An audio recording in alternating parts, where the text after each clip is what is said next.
is ready. Let's go!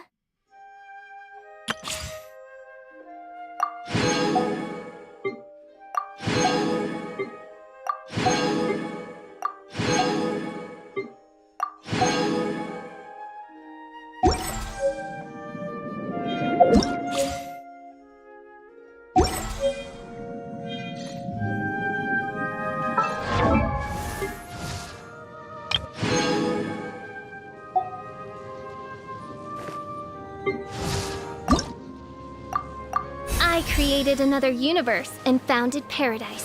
For I, Fischl, am the Prinzessin der Verirrt...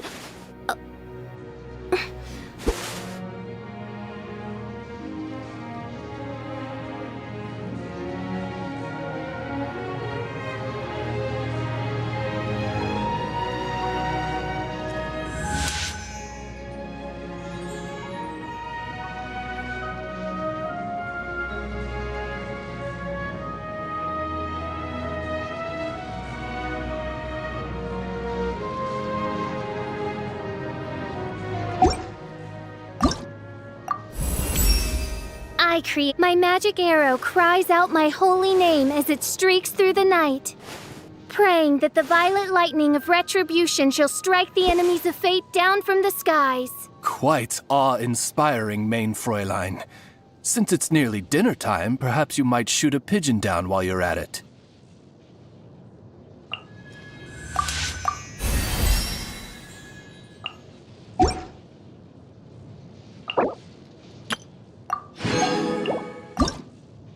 I created another universe, and with this, I may more fully manifest my majesty as Prinzessin der Verirrtelung and defeat that sworn enemy of fate named reality. It will also be of use in your work for the Adventurers Guild, main Fräulein.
Outlines your face. Let the show begin.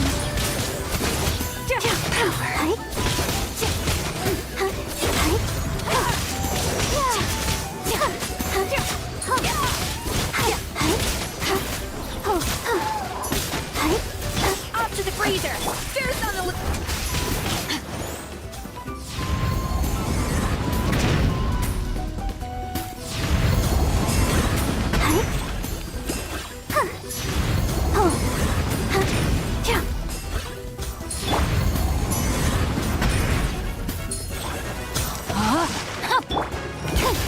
paradigm shift.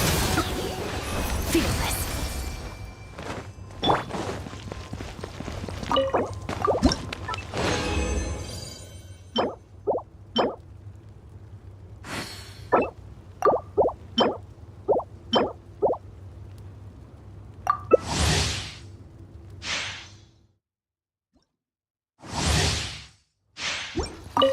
Body and know my soul.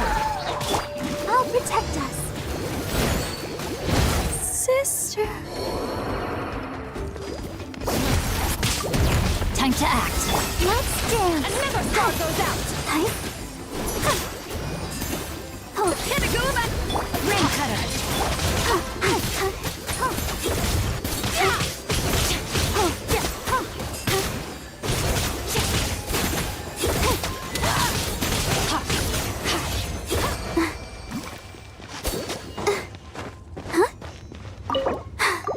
I'm fine.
Ad Astra.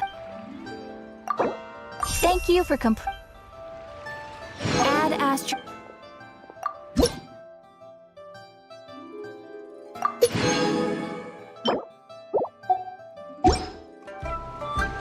Ad Astra.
Yep, there's the room, and it's empty and waiting for us as promised. Navia is such a good person. Now that the serial disappearances case has been solved, no one's going to come after us for anything. Even without Silver standing guard, we can just completely relax. Why don't we stay and rest up here for a while? Even machines in Fontaine need to stop and recharge now and then.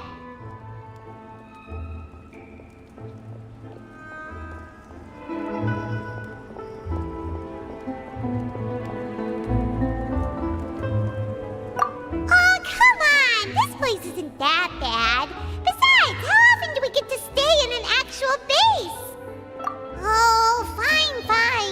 Remember that detective story Paimon read before?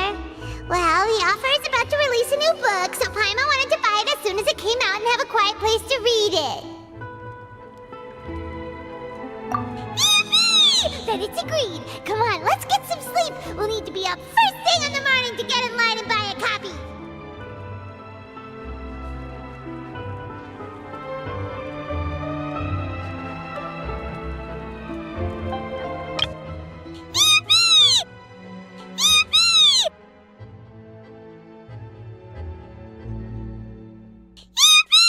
Then it's agreed. Come on, let's get some sleep.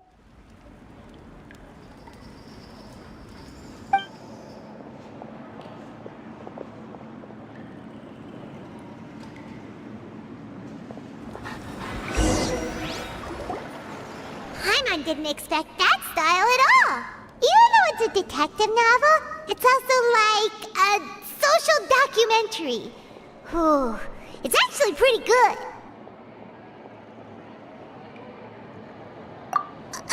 No! Paimon just spends a bit more time sleeping than you, that's all.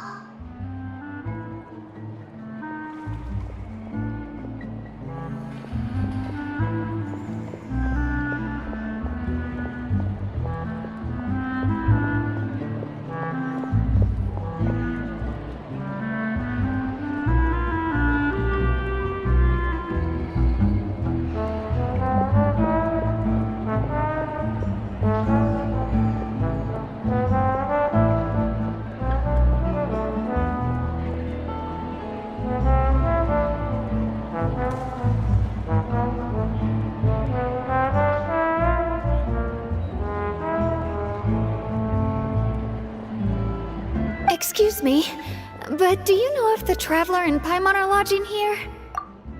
Huh? Who are you? Paimon doesn't recall seeing you before. Wait, you're not here to give us trouble, are you?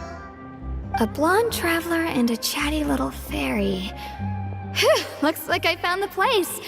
Good thing I asked the Spina di Rosula. Seems they sent me the right way. Hey, what do you mean by chatty? Paimon's always careful not to talk too much.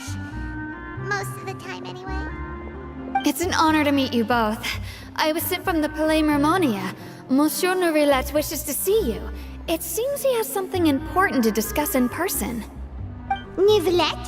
He wants to see us again already? Huh.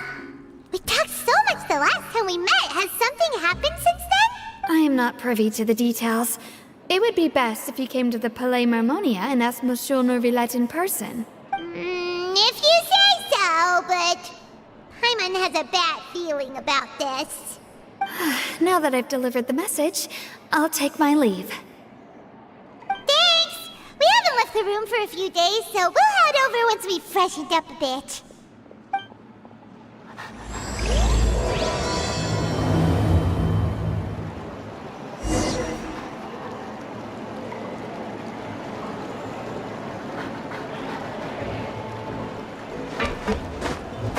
Want to outrun the law? You need to know how it works.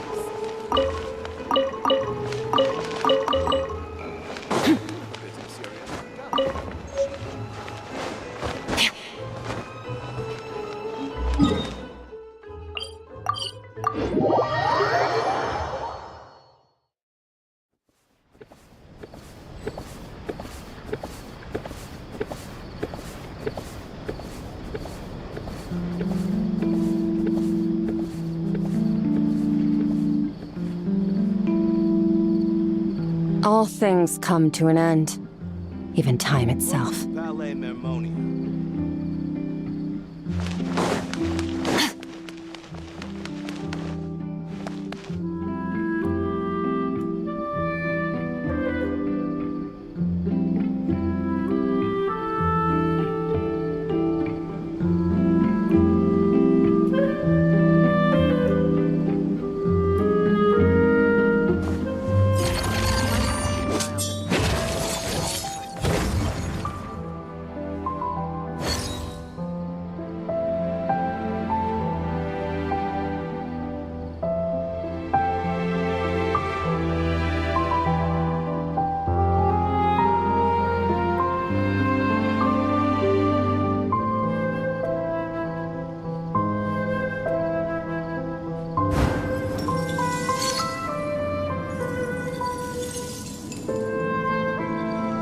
I have to keep an eye on the deployment of guards at all times.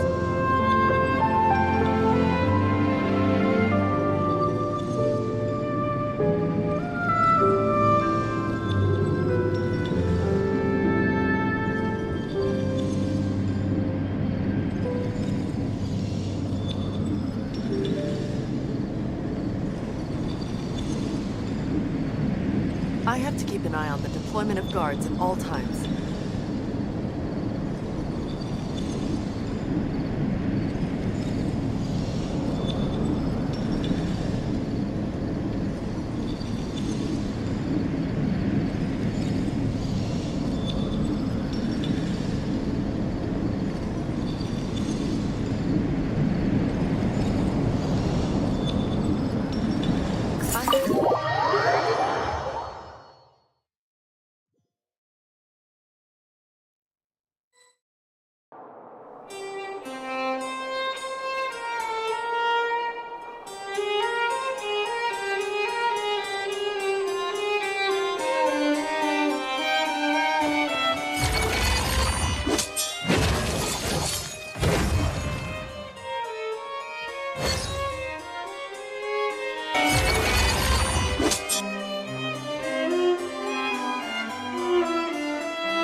Fabulous. These newcomers.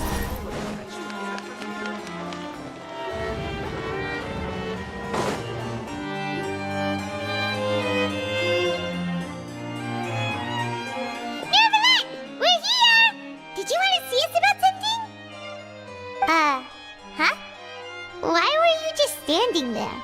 You daydreaming or thinking something over? Yes, I did send someone to fetch you. But as for what I'd like to discuss next, well, I still have some reservations. Given that we've already made the trip here, you should just tell us. Bet you need us to help you with something, right? I do indeed have something I'd like to ask you to do. However, you should wait until after I tell you the details, then decide for yourselves whether you'd like to help or not. The situation is this. If I'm understanding you correctly, the Snezhnayan Harbinger known as the Knave has essentially requested a diplomatic meeting with you, correct? I heard that she was originally from Fontaine, but for her to suddenly arrive here and abruptly request such a meeting like this, I sincerely advise you to refuse her invitation outright. I'm sure you're aware that her purpose is most likely related to Child's recent predicament. We convicted one of the Snezhnayan Harbingers in a court of law, but we have yet to provide any form of detailed report on the matter. This does indeed provide an opportunity for Snezhnaya to put pressure on us. I believe we should adopt an evasive stance until we can provide a proper explanation and have a preliminary plan on how to deal with the matter. No, we shouldn't. I think we should agree to the meeting. Oh? Well, you see, we are the ones that owe an explanation. If we keep putting off the meeting, it could easily result in the problem escalating, right? It's like a fight between two friends. If they don't agree to see each other and talk in person, isn't it possible that the friendship could end entirely? Though diplomatic relations between Fontaine and Snezhnaya could be considered as friendly, it is only superficially so. You wouldn't go so far as to say that our nations are friends, as you did in your example. It was just an analogy. An analogy, okay? Moreover, even if we were to talk in person, if we don't have sufficient information prepared, it is quite possible the result wouldn't be restored relations, but a complete falling out. I don't think we should overthink those possibilities yet. Ahem. Even if the logic of the divine is not immediately apparent, its wisdom will only be revealed with time. Besides, you'll be at the meeting. If any problems do pop up, you'll have no problem navigating them. I must clarify that interacting and communicating with people outside of court is not my cup of tea. It seems you think too much of me. But more importantly, when did I agree to join the meeting with you? You mean you won't come? No, that won't do. I can't go to the meeting alone. You have to accompany me. I must take you with me. Lady Farina, could there be something else regarding this matter that is being kept from me?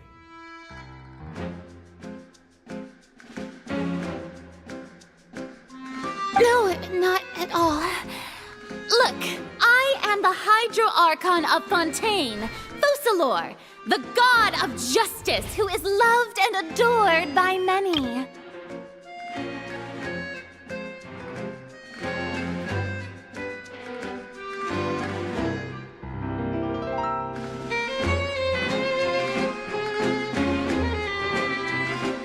So I only hope that justice will be served in this matter. Don't overthink it. I'll go find someone to arrange the meeting.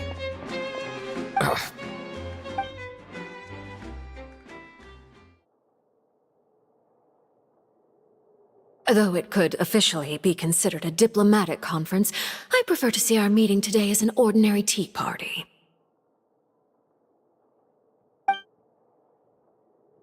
I assume you see it the same way, Miss Farina?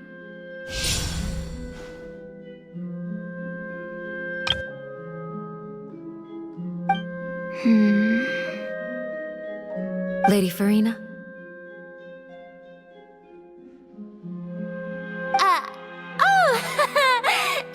Yes, that's right. Just like you said, a tea party. I should thank you for providing the pastries.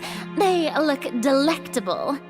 To make this tea party even more lively, I've invited someone else to join us today. It's a pleasure to meet you, Monsieur Neuvillette. I was born in Fontaine, so naturally, there's no need to introduce the nation's revered Eudex to me. Hello. The pleasure is also mine. First, I would like to thank the two of you. I'm often away on business outside of Fontaine, and I'm told that the children of the House of the Hearth have been well taken care of by you.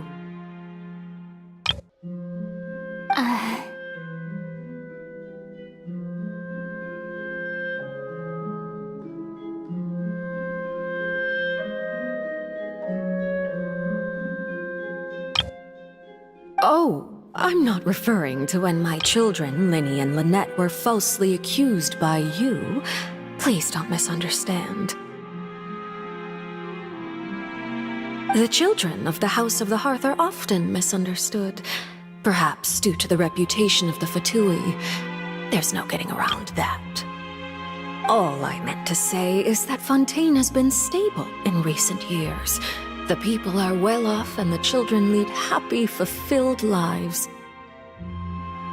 That is something truly worth cherishing, and no one wishes to disrupt such peace. Now then, you have come regarding the matter of child, correct? Well, yes. It appears the ever-busy Eudex Neuvillette doesn't wish to waste time with diplomatic pleasantries, and hopes that we can get straight to the point of our talk. Yes, as you surmised, understanding Child's situation is indeed one of the goals of this trip. As we are both diplomats from Snezhnaya, as well as Fatui harbingers, Child and I have always been colleagues. Were anything to happen in Fontaine, each of us would serve as the other's attorney to resolve the issue. So now, in my capacity as his attorney, I request that Child be turned over to Snezhnaya. We have a responsibility to cooperate with Fontaine and resolve what has happened to him together. The rules governing attorneys only apply before a trial has concluded. Since a verdict has already been rendered, we see the case as settled. I apologize for being unable to grant your request. An outright refusal. Very well. I respect all the rules of Fontaine's courts, just as I respect you as Chief Justice. Okay, why don't we back up a step? You don't need to transfer Child to us. I only request to enter the fortress of Meripede to see Child and confirm his condition. It's not like you couldn't even manage to fulfill a simple request like that. Right, Miss Farina? The fortress of Meripede has always been completely autonomous. Even we have no authority to interfere there, and diplomatic issues do not suffice as an excuse. About that. However, if you absolutely must confirm the situation of the Harbinger, I have a proposal. The knave showed up already? Well, Linny did say that Father will be returning soon. We didn't even know that Linny was from the House of the Hearth at the time, so we kinda overlooked that information. Yes, thank you for your kind advice. I'm well aware of the situation. I also noticed that Lady Farina acts a little odd and unnatural whenever I bring up matters related to the knave. Could the knave be threatening Lady Farina or something? If that were the case, then why wouldn't Lady Farina inform me? And what means could the knave possibly have to twist the arm of an Archon? So maybe that's not very likely. Even though Farina can act a little weird at times, she's still an Archon. In reality, this problem is even more thorny than it appears. According to reports from the fortress of Meripede, Child recently disappeared under mysterious circumstances. The details are still unclear, We cannot rule out an escape, but there have also been no reports of him outside of the fortress of Meripede. Special guards oversee the fortress, and its internal systems are extensive. Combined with the special characteristics of the surrounding terrain, an escape should not be possible. I suspect that there's something else behind Child's disappearance. I was only willing to share this information with you because you are friends of Child, and it is my duty to see justice done. So this is what you wanted to see us about before. Yes. I would like you to go to the Fortress of Meripede and investigate Child's disappearance. This was my proposal during our meeting with the Knave. Rather than allowing her to intervene, I offered to send someone to find out about Child's situation and report back to her in detail. The Knave did not seem satisfied by my proposal, but she still agreed to go along with it for the time being. Her words were, "We will talk more once we have that report." So that means we bought ourselves some time. Firstly, you're already acquainted with Child. Your eyes may discern relevant details there that others would miss. And secondly, is the consideration of the unique nature of the Fortress of Meripede.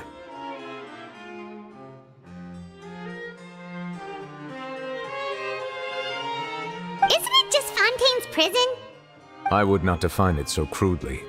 The Fortress of Meripede is not affiliated with the court system of Fontaine on paper. It has always existed as an autonomous entity. Early in Fontaine's history, criminals were punished with exile, not imprisonment. Even today, sentences against convicted criminals still include exile, just as before. The Fortress of Meripede may seem like a prison, but it should in fact be regarded as a gathering place for exiles. All we do is dispatch guards to keep watch and help maintain security, but we have no right to get involved with any other matters. Although I do have a personal relationship with the administrator there, neither myself nor the courts have the right to be directly involved with the investigation, no matter how serious the grounds. Oh, Paimon gets it now. That's why you need us to conduct our own investigation as a third party, right? Correct. I will arrange false charges against you so that you may secretly investigate inside the fortress during your detention. This will save us a lot of unnecessary trouble. So, are you two willing to accept my proposal?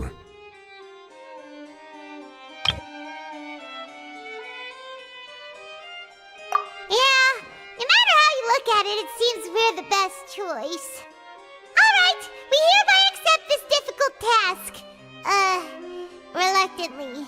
You two have my sincere thanks. This matter is of critical importance to Fontaine's current situation. Also, I hope that both of you can keep this operation a secret. We will rendezvous at the Fortress of Meripede's entrance on Erinius once you've prepared yourselves. I will arrange for someone to take you inside. Prepared ourselves? Is there something we need to prepare? Perhaps you could enjoy a good meal and have a nice bath. I'm afraid that living conditions inside the fortress are nothing like those on the outside world. Oh, right! Even though we'll be there on trumped-up charges, we'll be in prison for real. On second thought, is it too late to back out? Please do not worry. Since you are sacrificing both your time and quality of life for the sake of delivering this report, you will be compensated according to the highest standards permitted to legal staff, regardless of the outcome. Now that's more like it! Come on, traveler, let's go eat the best meal we can find! We'll eat so much that we won't need to eat another meal for a whole month! You're a treat! Are you leaving now? In that case, please take this cake as a token of my personal gratitude.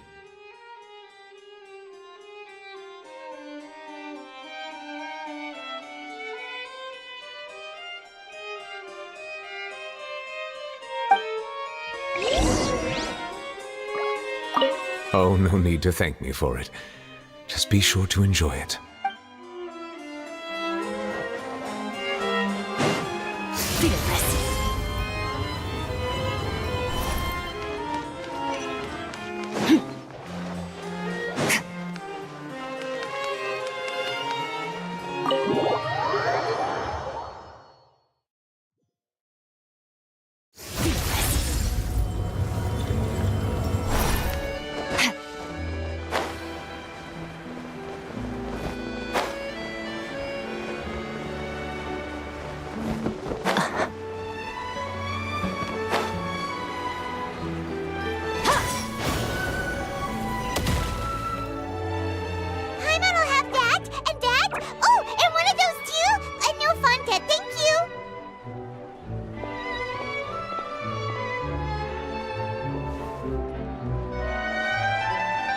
That cake was pretty good. But as soon as Paimon remembered that we're about to go to prison, Paimon's stomach suddenly became completely empty. Now that Paimon thinks about it, we've always been super careful ever since we arrived in Fontaine. Just to avoid breaking any strange laws here. But here we are, about to willingly send ourselves off to the Fortress of Meropide. Maybe this is what they call fate. Let's just try our best to investigate everything quickly once we get there. Paimon doesn't want to stay in prison too long. Oh, what is that I hear? Is it the taste of a breaking story? Hey! You can't hear a taste! And what are you doing here, Charlotte? Oh, don't remind me. I invited an eyewitness to a case to eat here, and I was planning to get some great material out of him. But he didn't even show up. Calm down, calm down. This is nothing new. As a journalist, you should be used to this by now. As long as you can score some juicy tidbits from the traveler, you might still be able to recover the cost of the meal. You know we can still hear you, Charlotte. Never mind. It's nothing. I just heard you mention the Fortress of Meropide. You didn't commit a crime, did you? Please tell me all about it. No way! We would never! We're just going there to...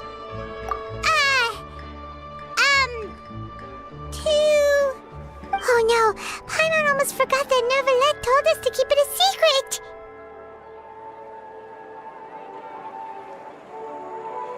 Huh? You're being arrested for that? Oh. But now that I think about it, I suppose that's not completely unreasonable. That's pretty despicable. Almost as offensive as committing theft. You mean Paimon really did something that serious? Sorry, Paimon really messed up. Well, in that case, it's nothing particularly newsworthy after all. Oh, how disappointing. Oh, right. There's still a chance. Since you're going to be at the Fortress of Meropide, would you be willing to help me gather some material for a story? About that, Paimon doesn't think we'll have any time. Oh, it's nothing difficult. All you have to do is think of a way to get some time face-to-face with the warden of the fortress. He was awarded the honorary title of Duke in Fontaine. Sounds really cool, huh? Only those who have made significant contributions to the nation have been conferred this title. It's incredibly rare. On top of that, the Fortress of Meropide has never been under the jurisdiction of the courts. Practically nobody, including journalists like me, knows anything about the person in charge there. Oh, if I could write an exclusive article about him, I bet it would sell a boatload of papers. You make it sound easy, but it really depends. Of course, I wouldn't ask you to do it for free, so this meal is on me. All right, you got a deal. We'll do anything you want. Then it's settled. The food should be here any second, right? Huh? Wait, just how much did you order?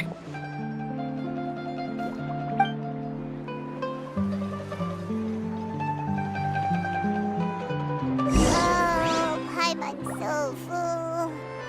Well, guess we have nothing to regret now, so let's get going! Wait. Paimon just said something really ominous, didn't she? I had no idea you could eat so much. That didn't go according to plan. Please, please, don't forget about the material for my news article.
have come, just as promised. Yes, this is the one and only entrance to the fortress of Meripede from Irenaeus.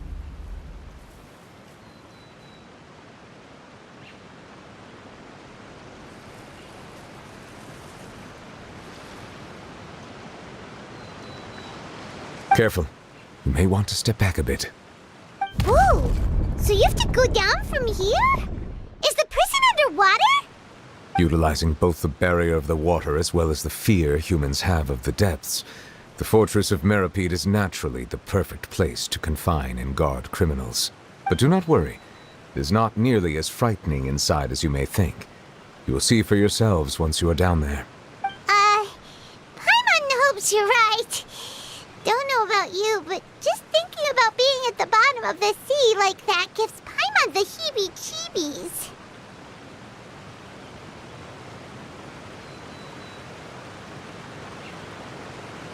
Oh, and there's one more thing. I mentioned that I have had personal dealings with the administrator of the fortress, Wriothesley. He's a very shrewd fellow.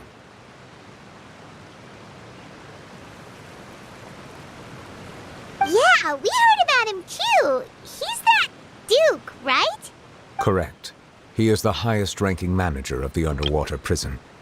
Even though you are going there to investigate at my behest, it would behoove you to avoid any confrontation with him or any of his subordinates. The Duke rarely ever leaves the fortress of Meripede, but that does not mean he is not privy to all that is happening inside and outside the fortress. He is quiet, but not unaware, so please bear that in mind. All right, that's about all the time that we have to talk privately. I'm counting on you two.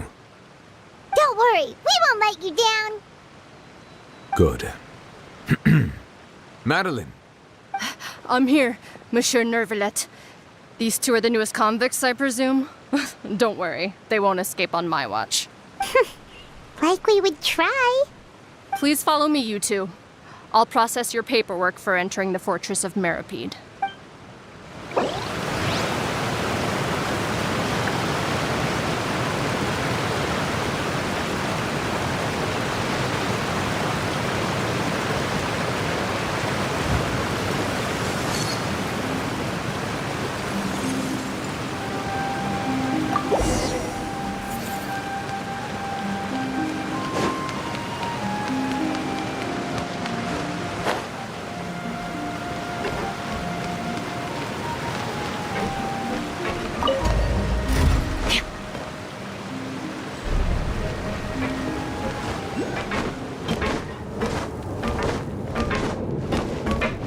Are we already underwater now? Huh. So this is what it feels like to be a criminal in Fontaine. You two seem to be taking this pretty well. It's rare to see convicts in such a good mood.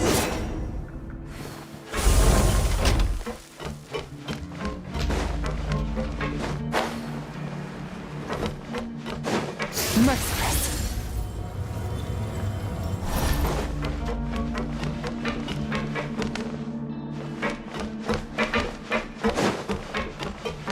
Nice. I like the rain.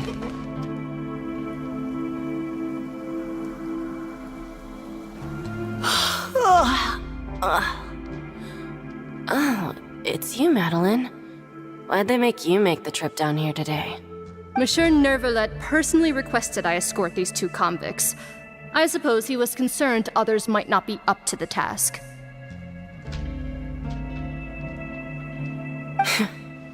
Well now, aren't you the lucky one? Must be nice to be on good terms with the big shots like the Chief Justice. The only people I get to see every day are the new inmates. Well, have you tried service with a smile? Who knows, it might help your professional reputation. Yeah, right. As if. Every criminal comes through here looking miserable. How can I smile with such a toxic work environment? And even if I did smile at them, the convicts would probably just think that I'm some freak getting some kind of twisted enjoyment from their pain. Oh, she's got a point. Well, I've finished transferring you. You two will register here, and Marette will guide you through the remaining procedures. Yep, I'll take it from here. You head on back to that bright and sunny world above.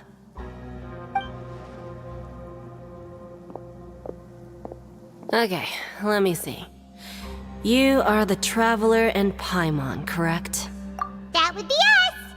Let me confirm your charges and sentence. Let's see. You two are charged with eating a cake specially prepared for the Archon by a Snezhnayan envoy without the Archon's permission, thereby incapacitating the political center of Fontaine for a brief period. Sentence: 45 days? Huh? Wait, you mean the cake that Nervalet gave us was... Just looking at the charges, it seems you two are capable of causing some serious trouble.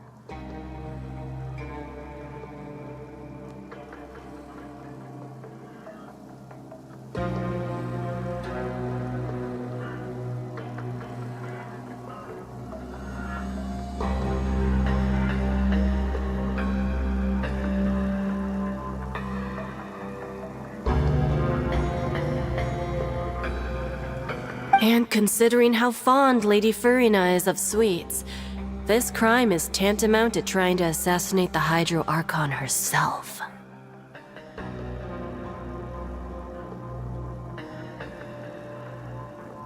Now I've seen everything.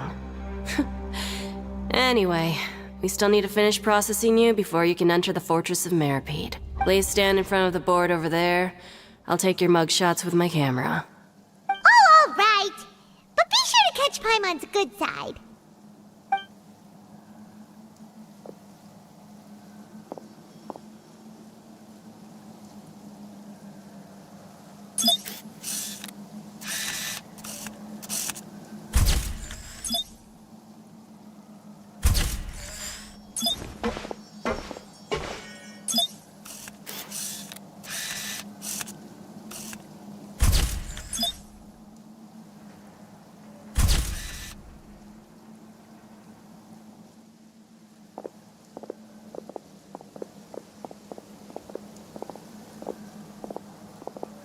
And we're done. Thank you for your cooperation. Next, someone will be along to guide you inside the fortress. Please be sure to cherish this opportunity for rebirth.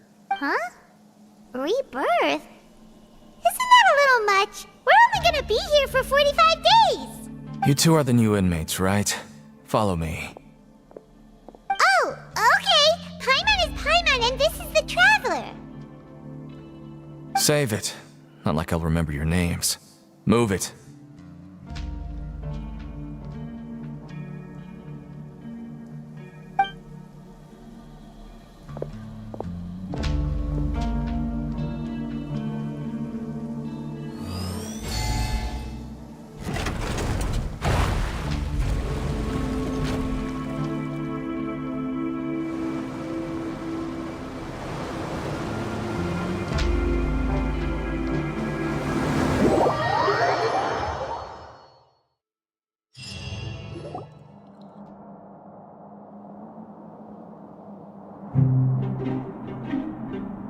So, are you one of the guards here?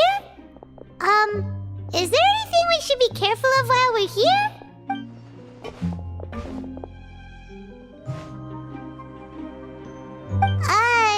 Did Paimon already ask something she wasn't supposed to? Why should I tell you anything? What's in it for me?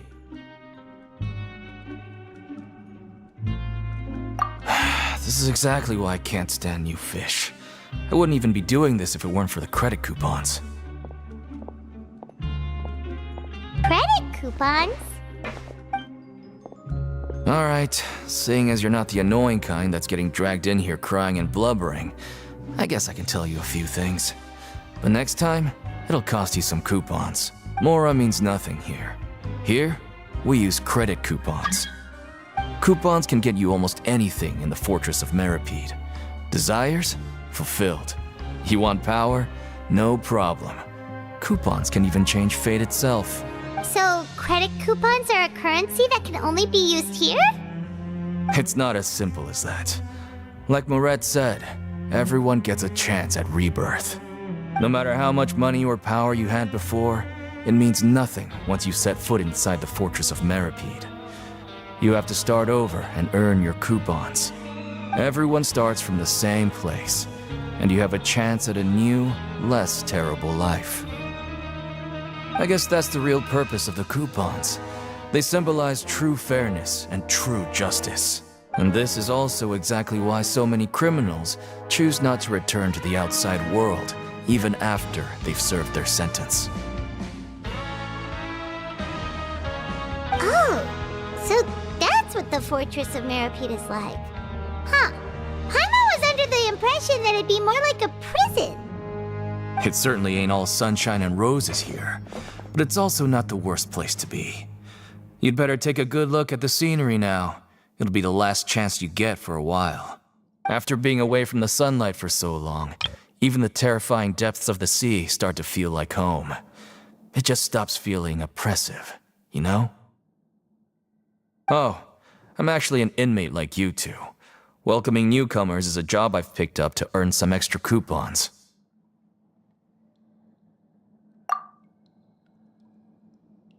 Why aren't you answering us again? I've told you enough for free. Any more info is gonna cost you. So all you care about is Mora! Wait, no. Coupons? Almost there. It's down through here. Your turn to give it a try.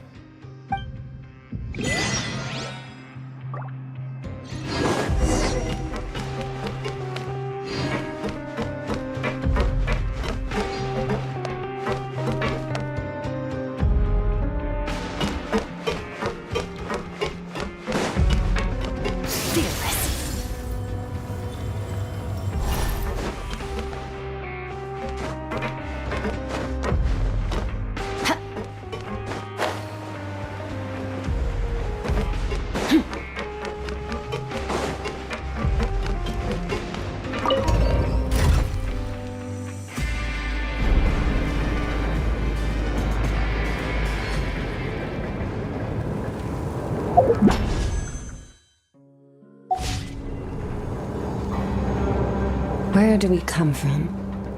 And where are we going?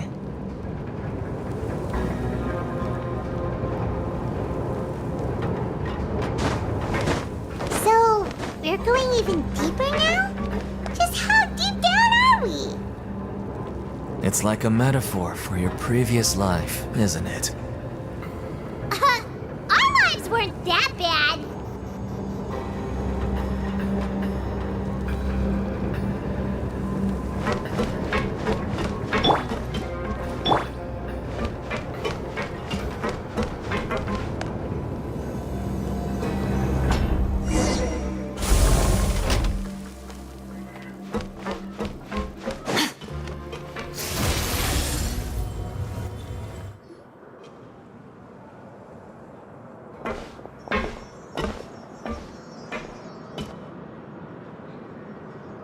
So this is the actual entrance to the Fortress of Meripede? Huh. It looks like there are other new arrivals, too. Oh, they sure don't look happy. Maybe we look too relaxed for fresh convicts. Oh, right. We're on someone else's territory now. We need to think of a good way to act like criminals to get by. If we're discovered, even Neuvillette might not be able to rescue us. Hey! Don't scare Paimon! Oh, Paimon's not ready for all this! Look, I don't really know you, and I have no idea what kind of crime you committed, but you wouldn't have happened to anger someone important, did you? Someone important? Paimon doesn't think so. Wait, why are you suddenly trying to talk to us now? Now's not the time to worry about that. Anyway, it's over there, so you just go on over there by yourselves.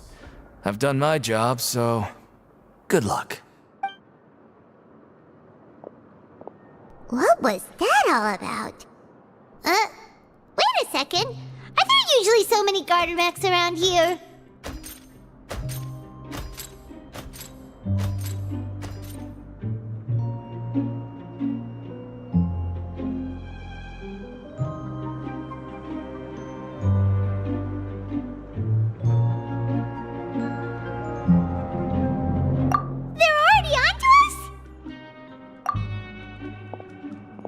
Prisoners numbers 7459 and 7560. Welcome. Oh, no need to be anxious. These Gardamex aren't here to attack you. In fact, they're here as your honor guard. When I heard that you were friends of Monsieur Neuvillette, I had the Gardamex come and wait in formation. Wait! You know about our connection with Neuvillette? The seafloor isn't as cut off from the world as you might imagine. However, I'm afraid that I know nothing more than that you are friends of the Udex.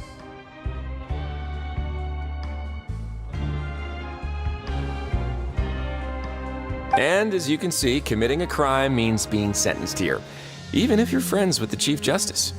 Quite fair. The Duke! Greetings, Your Grace. Lovely weather today, isn't it? Oh, greetings, my good fellow. Well, I'm willing to imagine that the weather is as good outside the sea as you say it is. How great it would have been if only the Fortress of Meripede had been built on the coast, huh? It would have been so convenient to enjoy a nice chat in the sunshine. My profuse apologies. I just got so nervous when I saw you, So this is the Duke. He sure looks a lot younger than Paimon imagined. The Traveler and Paimon, correct? Mr. Deacon here was responsible for your welcome. I trust you were satisfied with his guidance?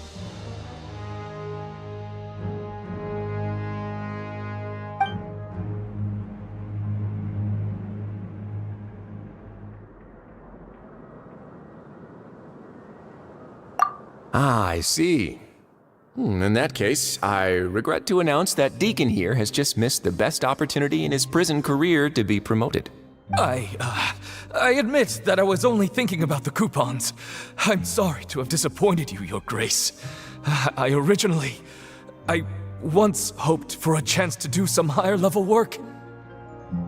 I had no idea you two were big shots who were worthy of speaking with His Grace. Losing out on such a big opportunity because I couldn't see past my own nose. Plenty of time ahead, Deacon. There'll be more opportunities. Well, I believe that concludes the introductions. We've already taken enough time here. Deacon, if you would. Yes, Your Grace. I'll take my leave now. Please, follow me. To make you feel more welcome, I'll show you around the various facilities of the Fortress of Meripede. I hope it'll help you adjust to life here. He's going to personally give us a cure? Huh. Paimon can't figure out what this guy's thinking at all. No wonder Charlotte's so interested in him. He's one of those mysterious types. Alright, let's keep up with him.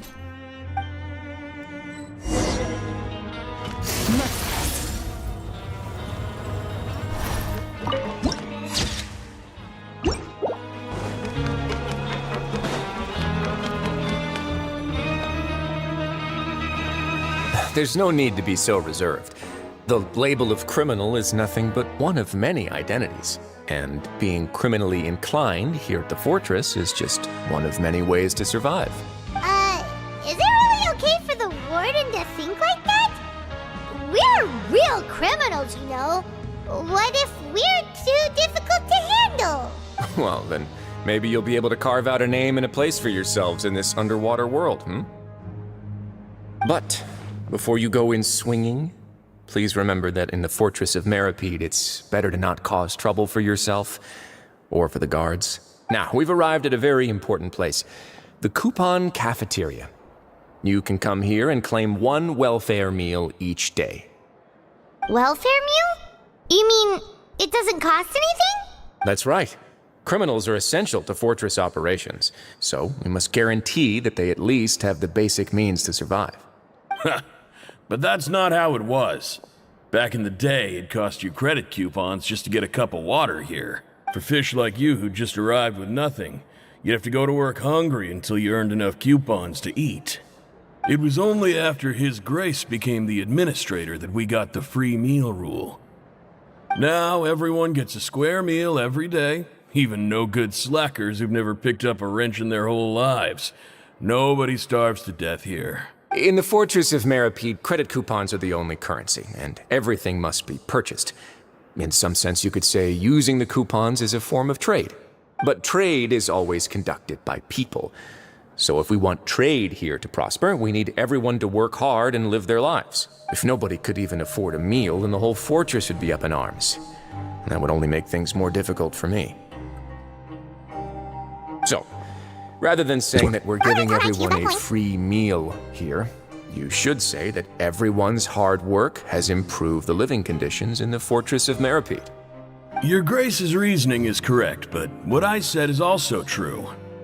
Whatever the case, hard work is rewarded here. You'd be hard-pressed to find anywhere else as fair and reasonable. Right! Paimon sees your point. By that logic, this place doesn't seem so bad after all. Oh, wait, no. We shouldn't drop our guard so quickly. But it seems the inmates really respect the Duke because of his attitude, right? Let's continue this way.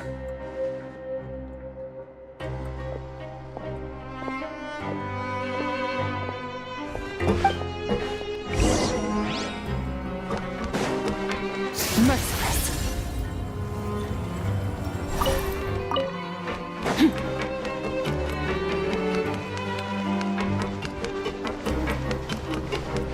Merciless. This place is known as the Pancration Ring. Sometimes we have criminals who have more energy than they know what to do with. Their daily work alone isn't enough of an outlet for them. So, instead of leaving them to their own devices, we've provided them with this dedicated venue. This way, nobody will get involved unless they want to be. Pancration matches? And you can earn extra coupons? Oh, what do you think, Traveler? Interested? But I must warn you that your sentence will be extended if you fail to restrain yourself and end up seriously injuring or killing your opponent. So, did you set this place up too? No, actually. I just granted approval for the organizer to use this area to build the ring, and I collect a portion of the proceeds in return. Of course, the fees are also quite useful. Oh. Do you mind if we ask what they're used for? Sure. Ensuring personal safety, maintaining the arena, and resolving any conflicts that arise. Why? Are you interested in how to manage a pancration ring? Oh, no. Paimon was just wondering if that's how you paid for everyone's welfare meals. A reasonable guess. I see you have a talent for entrepreneurship. Oh, you hear that? Paimon has a talent! So we can start a business here? That is something you can discuss between yourselves later. Let's move on for now.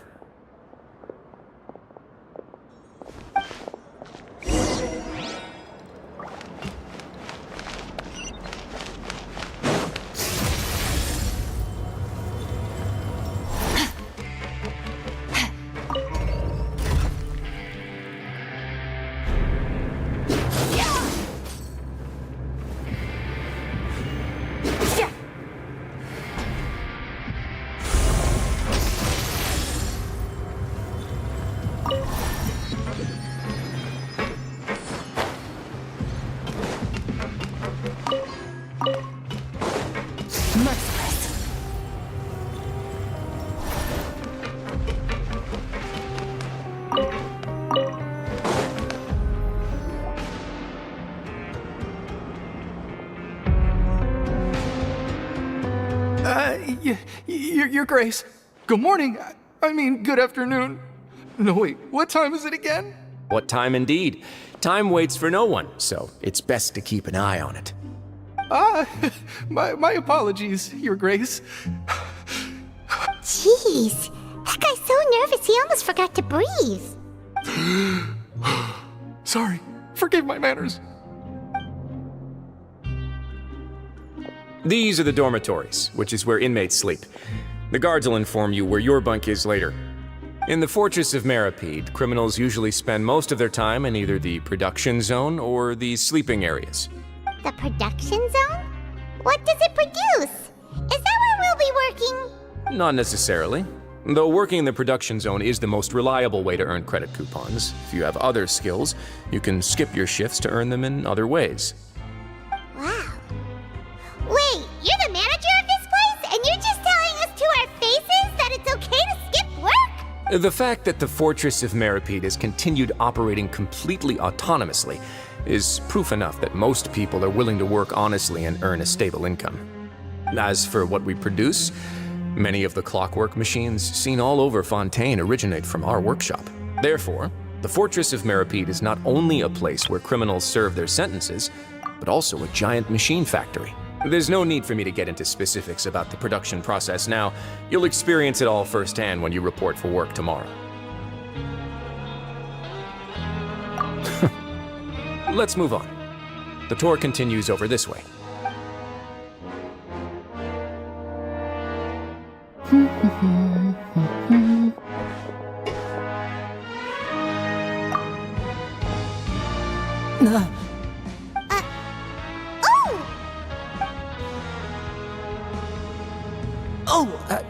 You really scared me there. I didn't expect to see you here, Your Grace.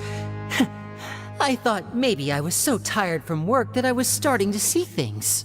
The only thing you should be seeing is the work in front of you. Stay focused and keep up the pace. Oh? Is something the matter? It's nothing.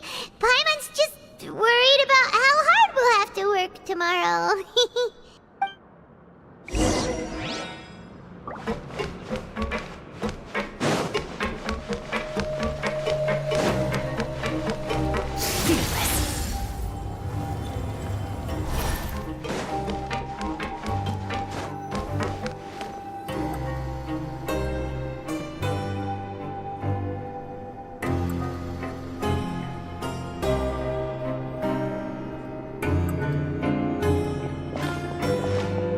Your Grace?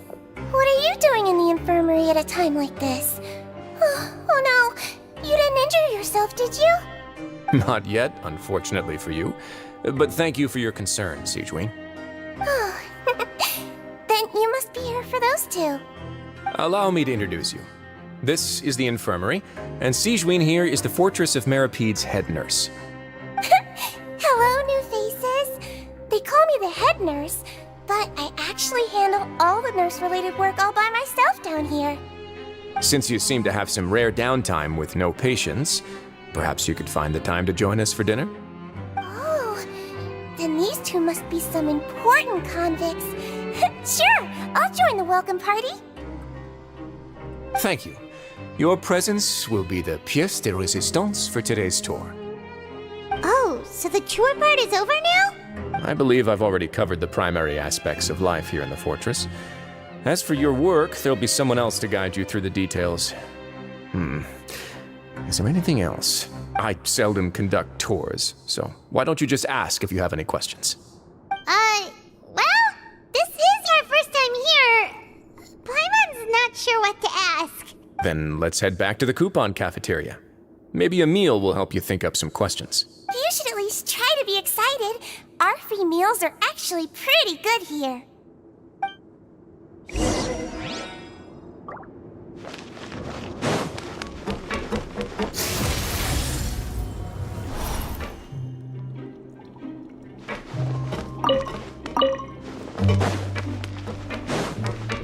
Kids these days. Fearless.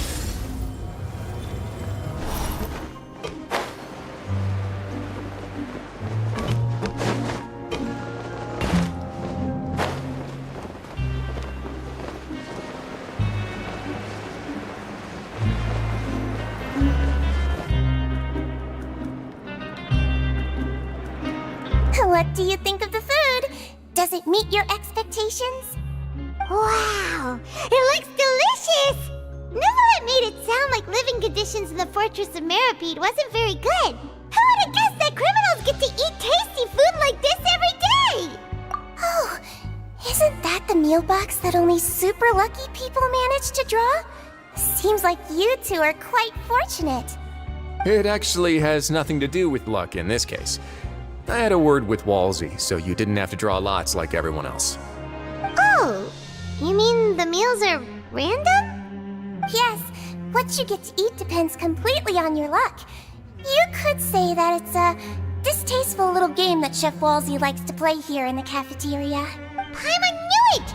If criminals got to eat tasty food like this every meal, the crime rate in Fontaine would skyrocket for for sure. Excuse me, did I hear you mention Nervulette just now? I've been wondering how he's doing. Is he busy with work? Has he been taking care of his health?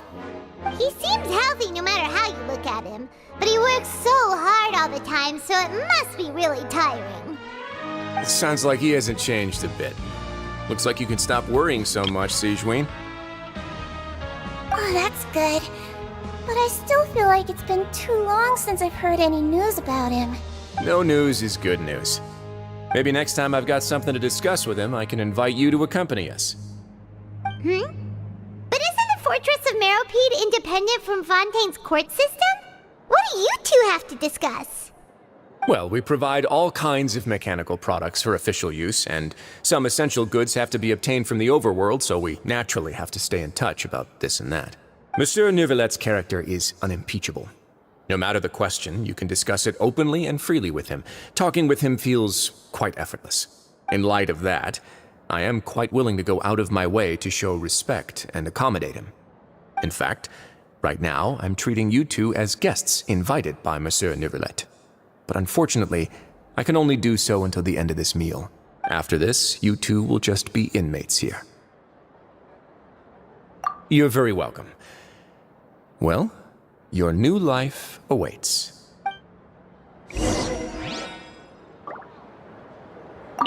Are you finished eating? Then I recommend that you return to the dormitories and rest. You have work to do tomorrow. Perhaps you were hoping to ask for some special privileges? Sorry, you'll have to use credit coupons like everyone else. It's not as comfy here as you might imagine. Grab yourself a welfare meal. Now that I've gotten a good look at you two, I think you're very cute. After all, heavy is the head that wears the cutesy crown. I guess I just want to say, just take care of yourself and don't get hurt.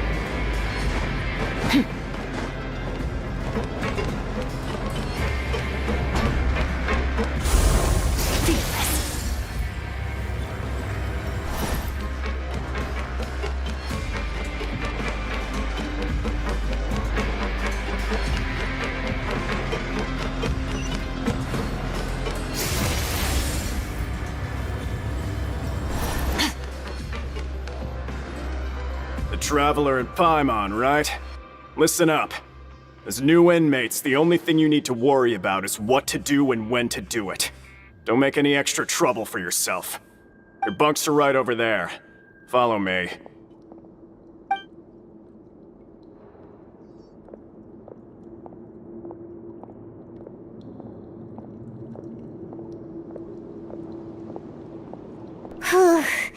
So this is where we'll be sleeping from now on.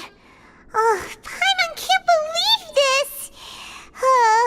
The days of staying home and reading detective stories are like a dream now. By the way, Traveler, we saw a lot of things worth investigating just now.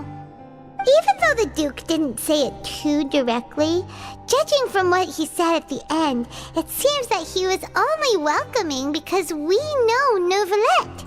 We are criminals, and Paimon did eat that cake, but we're actually here to help Neuvillette.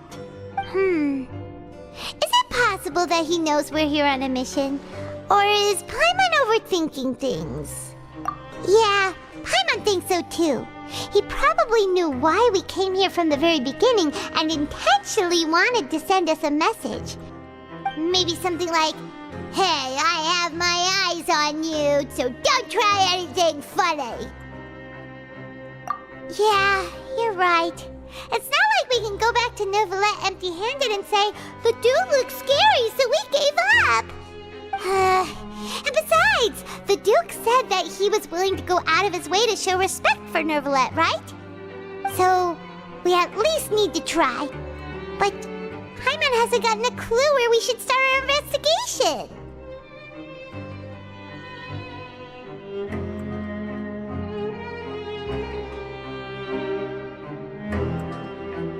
You mean... Yeah, that's what Paimon was thinking too! Paimon almost spilled the beans when we ran into him. Fortunately, based on his attitude, it looks like the Duke sees Linny as just another inmate. We worked so hard to help clear Linny and Lynette's names, and yet we turn around and bam! He's in prison anyway! Oh, right! Linny and Lynette are from the House of the Hearth. They work for the Knave, so they could be here to investigate too! Huh? Oh, it's a card! Paimon didn't notice it earlier. It looks like a magician's prop. Lenny must have left it here. He's in prison and still doing his little tricks, huh? Let Paimon have a look. It was nice to bump into you again. Let's catch up in the production zone tomorrow. What in the world? It's written like he's greeting a buddy on the street. Paimon thought he'd write something important. If you say so. We can ask him what's going on tomorrow. Let's get some rest now.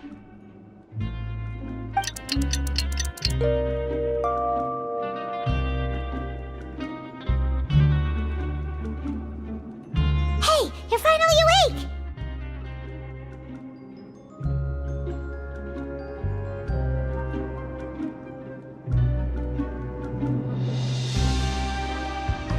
Well, it's Paimon's first day as a prisoner. Last night, Paimon dreamed about getting interrogated by the guards until Paimon told them everything, and then Paimon woke up. Hey, come on! It's just a dream, okay? Paimon wouldn't really squeal. Maybe. Hey, lazy bones! What are you still doing here? If you don't want to starve, then get yourselves over to the production zone. Sorry! We're going right away!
Ah, you must be the catch of the day.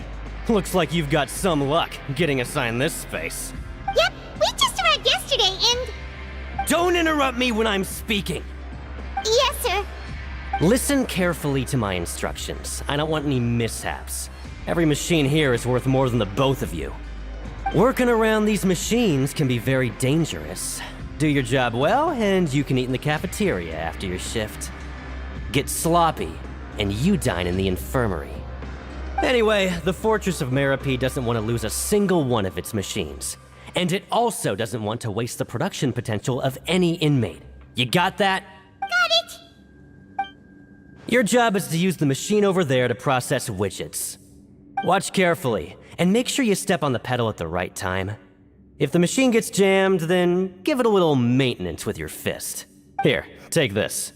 Bring me the process widgets, and I'll give you some credit coupons in exchange. Once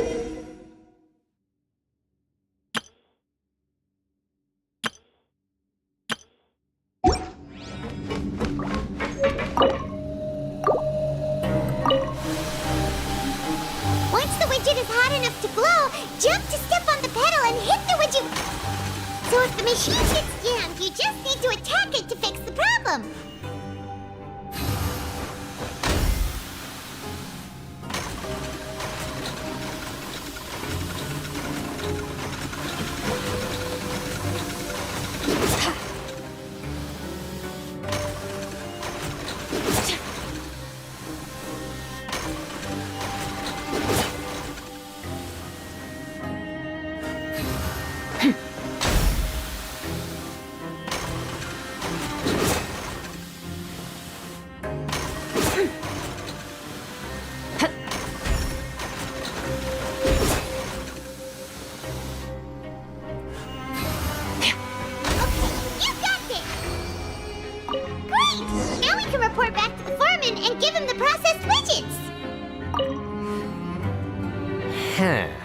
This one is tolerable.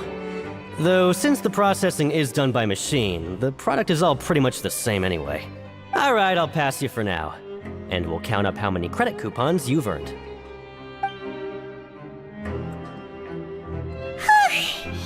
Paimon's exhausted. We're done now, right? Oh, that foreman.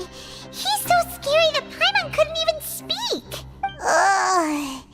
Even though Paimon's starving and wants to head straight to the coupon cafeteria, we still need to meet Lenny first, right? He probably just finished up his work, too.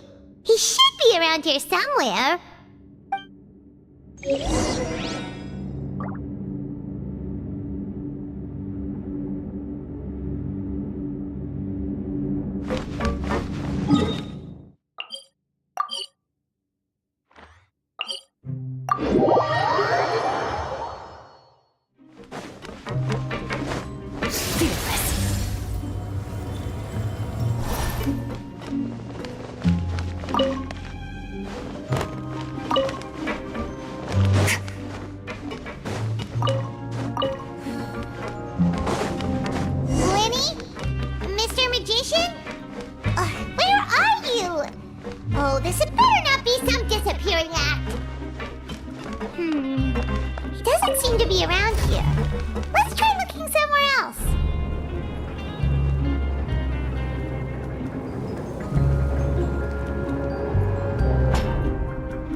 Over here.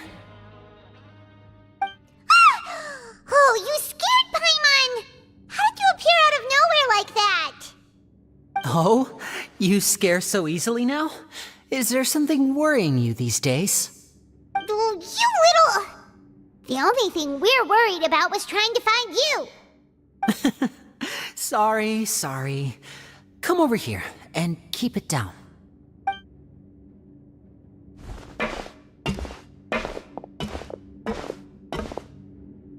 Oh, Lynette! You're here too! You two really are inseparable. That's right. My brother simply can't stand to be away from me. It's not just Lynette. Fremine is also here. Do you still remember him? Oh, you mean that diver from the House of the Hearth, right? Paimon remembers seeing him in the court of Fontaine before. Now hurry up and tell us, how did you end up as criminals this time? We fought so hard at court to prove you were innocent, but now it looks like our incredible court battle was for nothing! Sadly, even the teeniest of things can land you in prison these days. I put together a street performance and used the popularity we gained from the Opera House incident to attract a big crowd. And then? Next, I invited several audience members to participate in the show. And then, with the entire audience watching, their wallet suddenly disappeared. My brother was charged with theft, and I was charged as his accomplice, having assisted him in his crime. It really isn't that bad. The missing wallets are all in the leftmost drawer of the Maison Gardiennage's big filing cabinet. We just need to see how long it takes to discover them. Yep, we should be released then. In terms of the magic trick itself, I think the performance went perfectly. Leave it to Lenny to magic himself into prison. Indeed. Last time I hid my identity from you, I promised that I'd tell you absolutely everything if you were angry about it. No more secrets. So I don't plan on keeping anything from you this time either. At the moment, the House of the Hearth's interests don't conflict with yours at all. We were instructed by the father of our house, the Knave, to come here and conduct an investigation. Told you so! See? Paimon guessed right! As for what we're investigating, perhaps you haven't heard, but the fortress of Meropide hides a secret. Some even say that the entire fortress exists just to protect it. The House of the Hearth has been investigating this for a very long time, trying to uncover its mysteries. But recently, all of our informants, including the ones that had infiltrated the guards, suddenly vanished and have not been heard from since. We believe that this is a direct provocation, and it's the reason why we came here. Father has somehow managed to confirm that Focalors does not have Fontaine's gnosis. Huh? How did she manage to learn information that important? Father has her ways. Many of them are beyond our imagination, and we've never had the chance to see her at work. But we trust her conclusions. It was this information that led us to suspect that Fontaine's gnosis might be in the fortress of Meropide and is related to that secret. So it's all about the gnosis again. Well, that's about it from our side. How about you two? Did Monsieur Nervulette send you here? Bingo! The Knave has been applying a lot of pressure. She wants to know what happened to Child, so we came here to investigate. Traveler, are we allowed to tell them? You don't need to worry too much about that. She's just asking for a report on Master Child's predicament as a means of pressuring you. Father used the situation as a pretext to negotiate with two high-ranking officials in the court of Fontaine. She actually just wants to be able to make concessions on this matter for gains elsewhere, almost like a bargaining chip. Sometimes you need an excuse to do things you otherwise couldn't. And a harbinger is more valuable than you might imagine. Of course, it's not a complete farce. If we do manage to find out what happened to Master Child too, then diplomatic relations with Fontaine could improve, and Snezhnaya might even be able to adjust its stance a bit. Is it just Paimon, or does it feel like we're the only ones who actually care about Child's situation? The relationship between the Harbingers must be as bad as ever. I wouldn't go that far. Father just has different standards than we do when it comes to what can be sacrificed for an advantage. By the way, I have a suggestion. Why don't we team up? Even though we have different objectives, we're both here to investigate the fortress of Meropide. It would be more efficient for us to work together. As you know, the House of the Hearth has many reasons to seek the Gnosis, but our highest priority remains resolving the prophesized crisis. You can trust us on that. See, I told you. Is that so? Sure enough, it won't be easy to convince them to cooperate with us. Lenny seems to be thinking pretty hard about something. Of course he is. Lenny has been looking forward to a chance to reach an understanding with you ever since last we met. Or, I should say, we were really looking forward to teaming up with you this time. Lynette, just tell them everything, why don't you? It's okay to open up a little.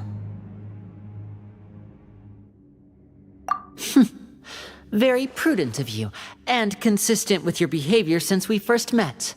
That's reasonable enough, and I agreed to cooperate on these terms as well. I was prepared for the worst, but you were actually more agreeable than I anticipated. All right then, there's no time to lose.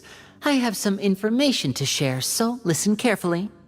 Since Lynette and I arrived here, our investigation uncovered the fact that the Fortress of Meropide has a forbidden zone. Most people just clammed up and wouldn't talk, but after asking the right questions, we were able to confirm the existence of the forbidden zone from the guards. You should be aware of that while you're investigating. A forbidden zone? Could that be where the child disappeared to?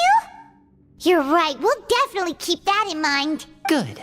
That's the most suspicious thing about the fortress that we know of so far. We have a few other unanswered questions, and we'll be investigating those as quickly as we can. Anyway, I hope you find our information useful at least. Oh, look at the time. You two must be hungry. You should go to the coupon cafeteria and get something to eat. I'll use my cards to get in touch with you again in the future. Oh, that's just what Paimon wanted to hear! Paimon's starving after all that work today. We can talk more about the investigation later. Let's go get some grub!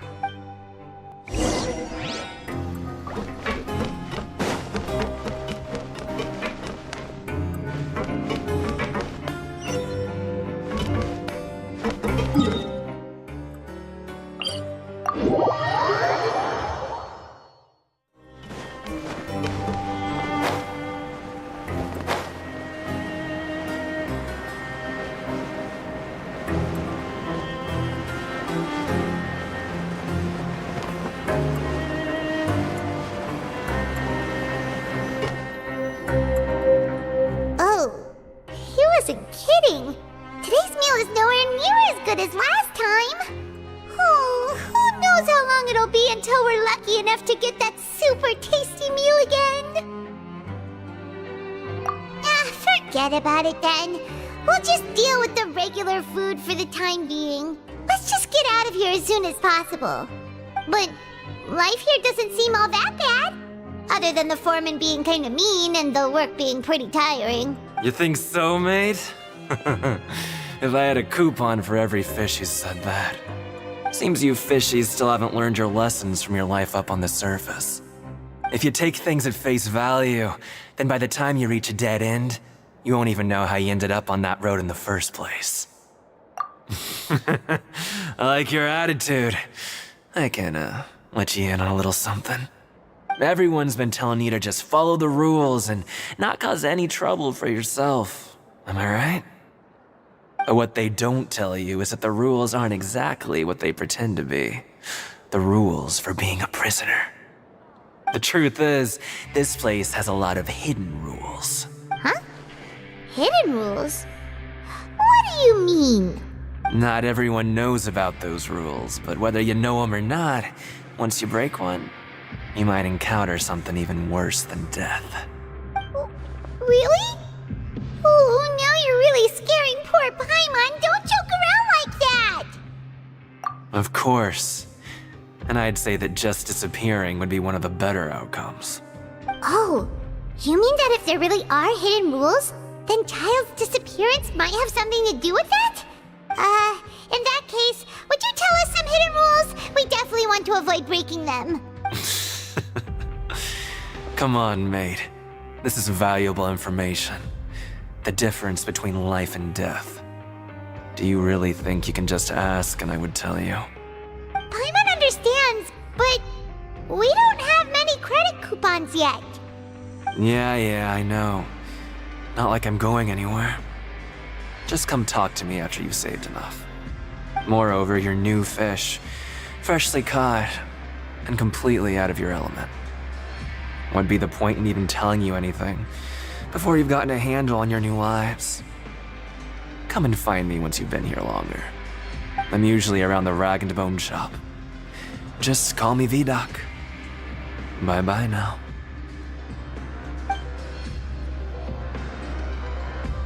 He left. Just like that. Huh. Do you think he's just trying to scare us into buying fake information from him?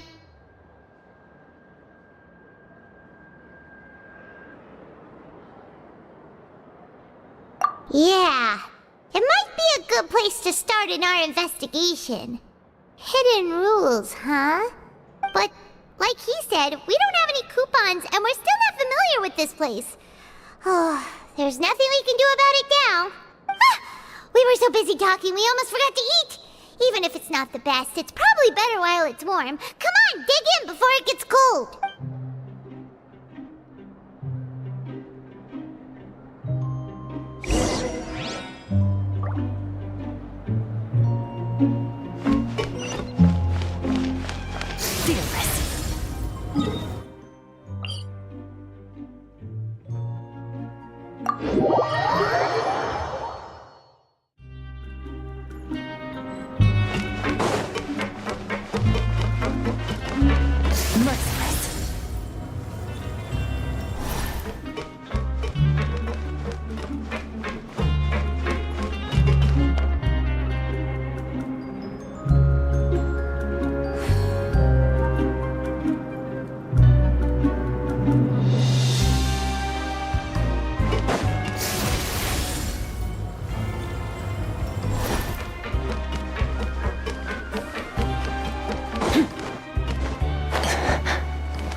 That our shift is set for every morning, and we're free to do whatever we want all afternoon. But it seems like most of the other inmates choose to continue working through the afternoon to earn more credit coupons. Oh, and they also said that you can use coupons to skip work in the morning and free up your time. They weren't kidding. Credit coupons really can be used to do anything here. Paimon's so tired. And we'll need to wake up and go to work in the morning. Without any credit coupons, it's not like we can really do anything else. Nighty-night, Traveler. Paimon hopes we can keep making progress on our investigation tomorrow.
You seem to have something on your mind.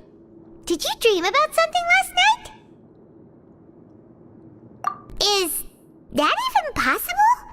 Unless it wasn't an ordinary dream? Oh, Child's vision! So you had it with you this whole time? Maybe the vision connected Child's consciousness to yours. And our investigation has its first major breakthrough! Good thing you brought the vision with you here. So what did you see in the dream? Do you know where Child went? Huh. Okay. Well, hopefully it'll be a bit more helpful in the future. What's more important now is that it's the start of another new day as prisoners. Let's do our best to earn more credit coupons. What's the plan for today? Let's go! It's time to start working. If that guard Fielding catches us skulking about...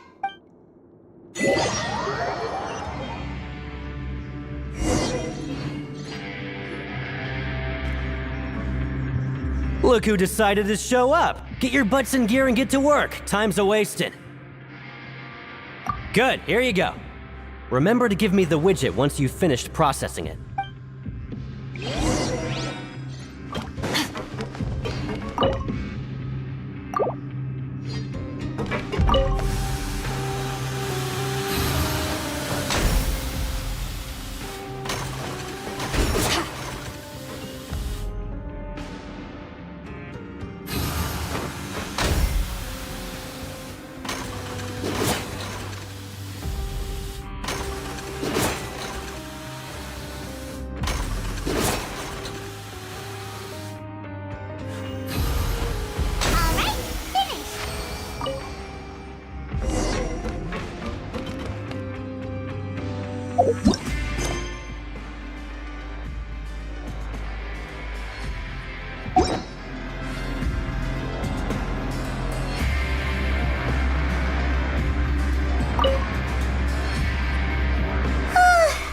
I'm on speed.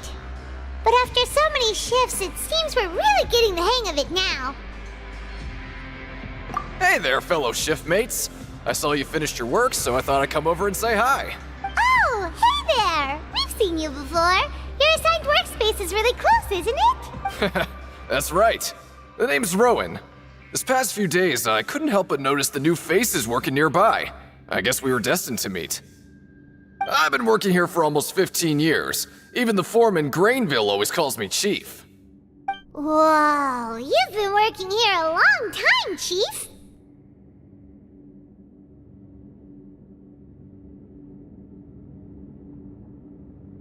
Hey, not so loud. If there's anything you'd like to know, just ask me. I know the work here in the production zone better than the back of my hand. All right, Chief. We'll be sure to come to you first. Did you just ask about the rules? Pretty sharp for newcomers. You've already heard about the rules, huh? Who'd you hear it from?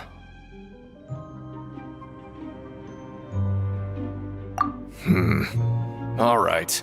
Seeing as I'm the one who came over here, you're already calling me Chief. I guess I can tell you a little. Truth is, you two keep working like this, you might be putting yourselves in danger. Huh? Wait, there's even a rule about that?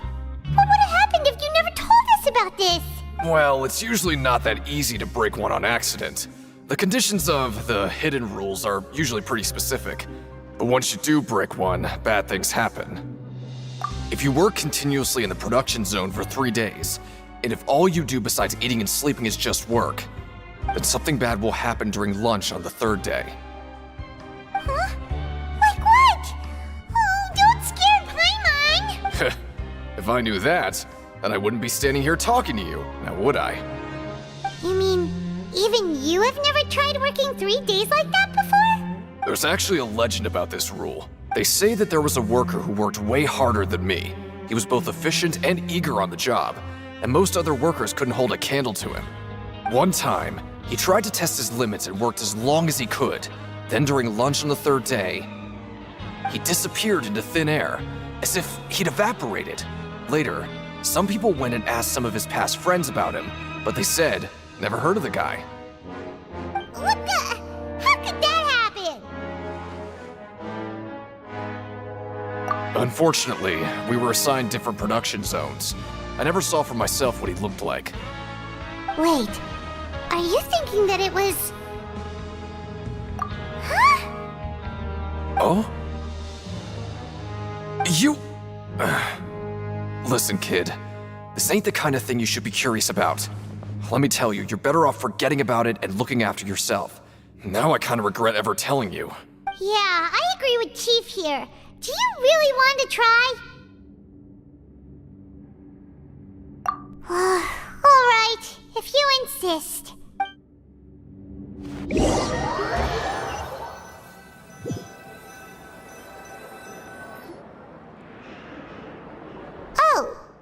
just a regular meal set.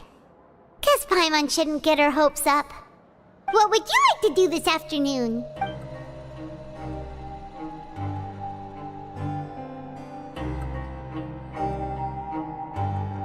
Since we have time now, let's focus on investigating some more.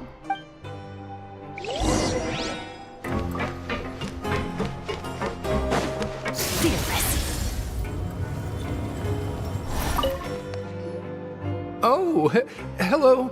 You two are the ones who were with His Grace. No need to be so nervous. Sorry, I couldn't help but think of His Grace once I saw you, and I... well, it's hard to say. Maybe I am. He's got a very overwhelming presence. It makes me feel like I'm just some insignificant little bug. Wait, seriously? Oh, I'm always indecisive, and I tend to make a mess of things. It's like a reflex. I just instantly start to tense up the moment I see a smart and capable person like His Grace. What? Please, don't say anything like that out loud. How could you possibly think something like that?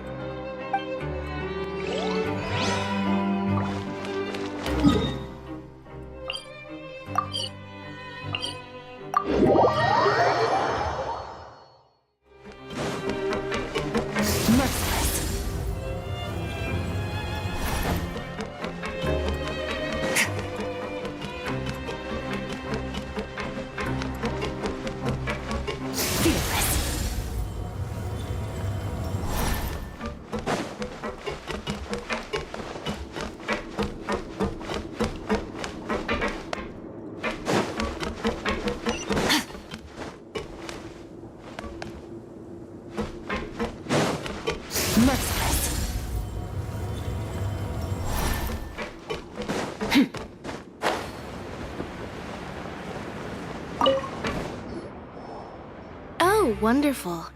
I was worried that you'd be busy trying to earn credit coupons all the time, but it seems like you haven't neglected your investigation work after all. Paimon likes having more coupons, but no one wants to work all the time. Have you also been investigating the area, Lynette? No, I was just slacking off, and you happened to catch me. My brother is still obsessed with anything remotely related to the Forbidden Zone. But knowing him, it won't be long before we get more leads. Oh, before I forget, this is for you. Huh? Credit coupons? Why are you giving us these? I've been here longer than you, so credit coupons aren't a resource in particularly short supply. What is in short supply are interesting people to talk with. Aw, that's so nice of you, Lynette. We'll be sure to make good use of these coupons then. Thanks.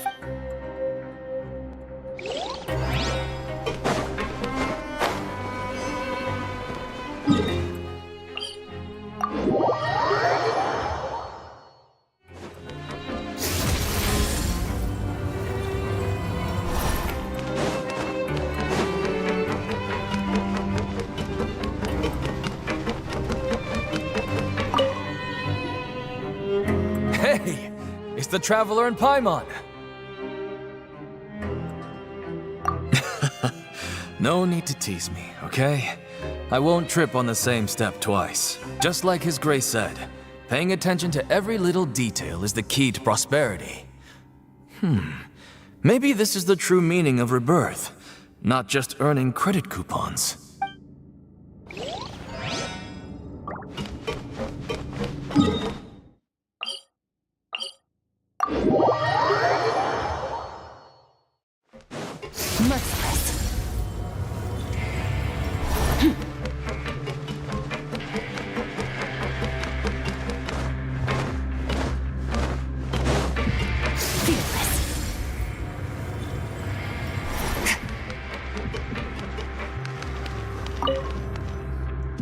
Oh, you want to stop investigating and go rest?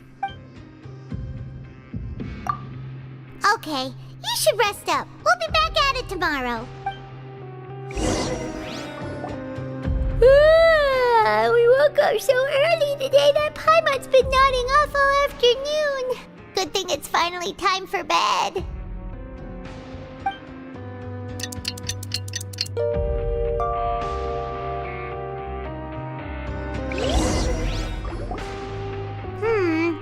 Maybe we can make make some progress in our investigation today.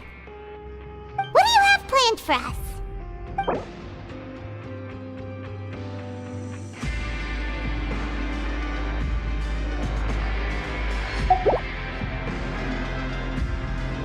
But Paimon really hopes the foreman will be in a better mood today.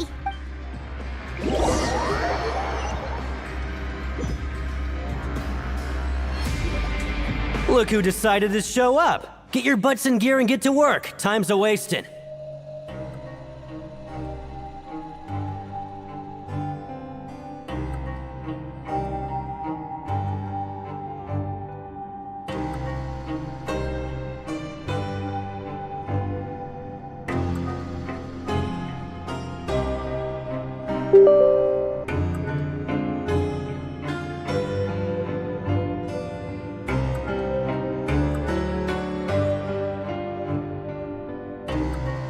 Oh? What's with suddenly wanting to work so hard? You need coupons that badly? Sure. Let's just say we really want to test our limits.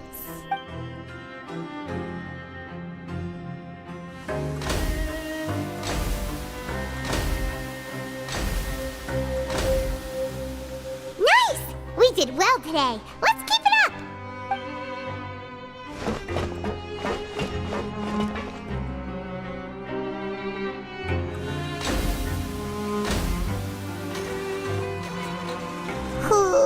Paimon's had it. Who knew that processing these widgets would be so tiring?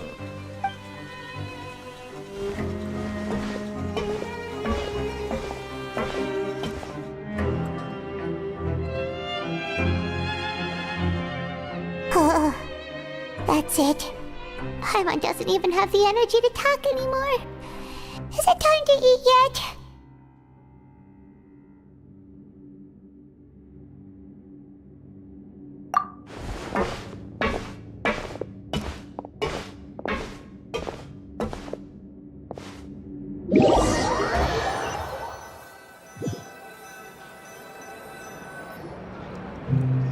Oh, Paimon's exhausted. It's just work, and more work. Paimon's little body can't handle this much longer. Wait a sec. Now that Paimon thinks about it, haven't we been working non-stop for 3 days now? And now it's lunchtime. Oh, Paimon feels a shiver going down her spine. What's going to happen? But it doesn't seem like anything's changed at all. And we made it to the coupon cafeteria safely. Are the so-called hidden rules only a rumor after all? Well, there's no use to just guessing all day. Paimon's stomach has been grumbling the whole time. Let's just eat already. Paimon wonders what we'll get today. Maybe we'll get the super lucky meal. Wait, what? What in the world is this? What's with Paimon's food? And yours is the same. Is this stuff meat? But it looks and feels so bizarre. What kind of chef would make food like this? What do you think is going on? Is this the bad thing that Rowan was talking about? No, stop right there. Paimon gets what you mean, just don't say it. Hey, isn't that Woolsey over there? He must have made the food, right? So let's just ask him about the food and be done with it. Hey, Woolsey, have a moment? What is it? I'm about to go report the numbers for today's free meal, so you'd better make it quick. It's about the meat in our meals. Look, does it seem normal to you? The meat? Oh, that. Looks perfectly fine to me. Totally normal. You better hurry up and chow down. How could this be fun? Hey, don't leave! You barely even looked at it! Hey! What should we do now? Woolsey wouldn't even give us the time of day. Is he trying to hide something? Yeah, looks like we have no other choice. Paimon was positively famished a minute ago, but now she's lost her appetite.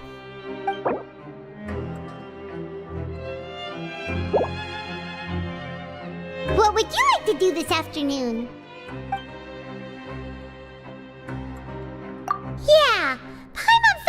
some of the people here were a little strange the moment she saw them.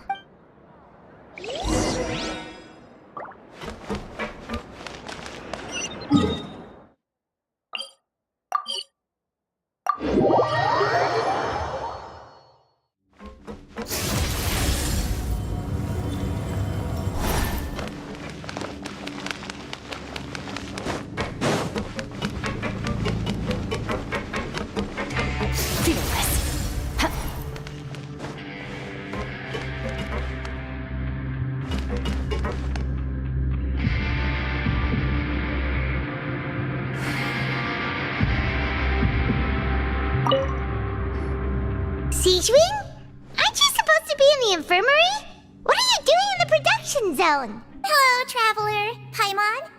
Everyone's usually busy around now, and we don't have any patients to look after in the infirmary. I thought I'd come here and enjoy the sight of everyone hard at work. Enjoy? What's there to enjoy here? It's really worth watching. I often stand here and observe everyone. Humans are just so interesting and adorable. I like to watch your expressions while you work. Are you talking about pets or people? Oh, I can see why you think that, but you shouldn't jump to conclusions.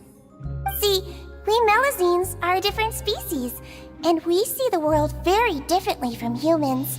It's very easy for me to observe everyone's condition. All it takes is one look, and I can tell which workers are exhausted. Wait, Melazines can see that? Huh. That does sound useful for being a nurse. Yes, running around tending to everyone's health is very fulfilling. But I'd much prefer it if you're all happy and free from exhaustion and pain in the first place. Take care of your body and make sure you eat well. Always rest when you're tired from work and don't push yourself too hard. We'll definitely take care of ourselves. Thanks for the reminder.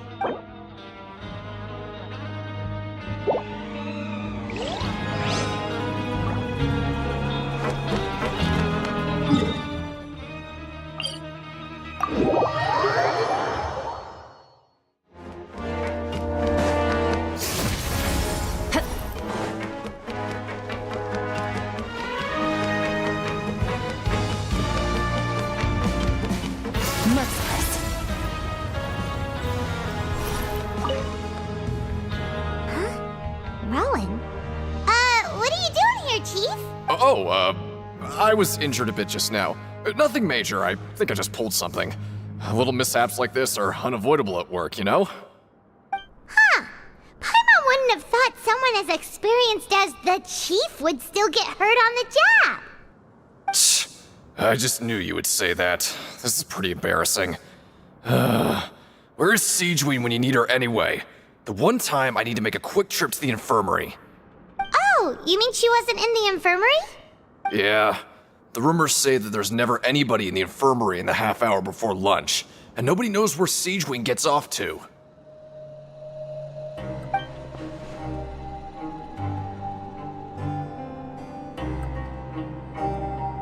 Huh. That's actually really strange. Siegeween's always super dedicated to her work. Where else would she possibly go? Forget it. I can take care of a small sprain like this on my own anyway. No need to trouble her.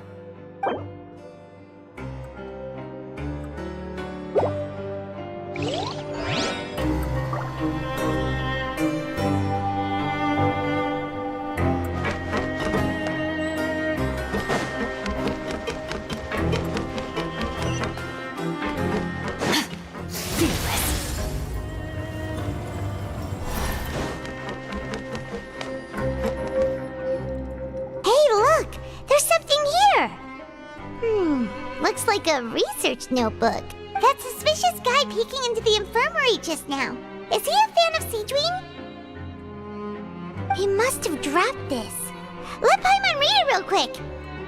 The Melazine perceive the world very differently from humans. There are significant deviations. As a result, their sense of aesthetics and beauty is also very different from that of humans. This must be taken into consideration when giving gifts. Ooh, this all sounds pretty serious. He sure did his homework. And as for the notebook, let's take it.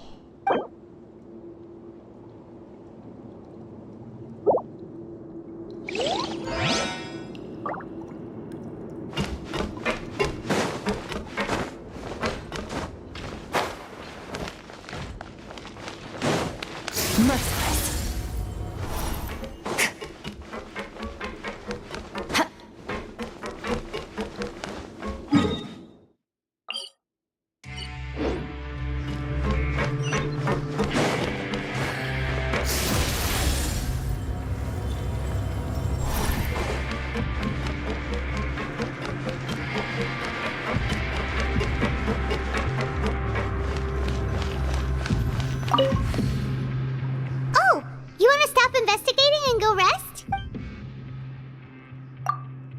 Okay, you should rest up. We'll be back at it tomorrow.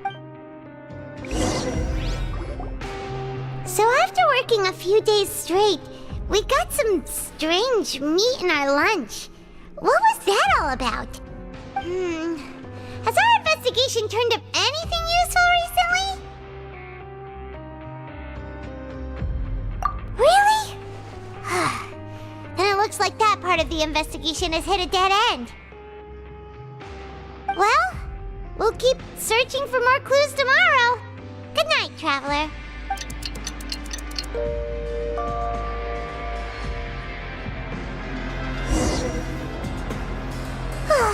The dawn of a new day. Paimon feels like we're getting used to life as convicts. Is that a good thing or a bad thing? What do you have planned for us?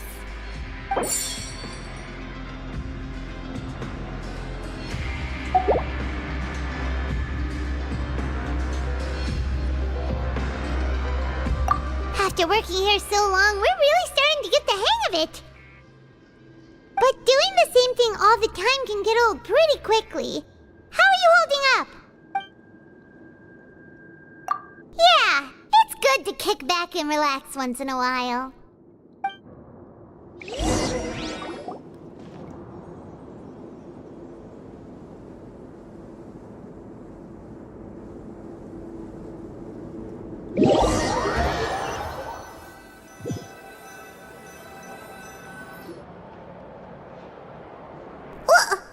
What is this garbage?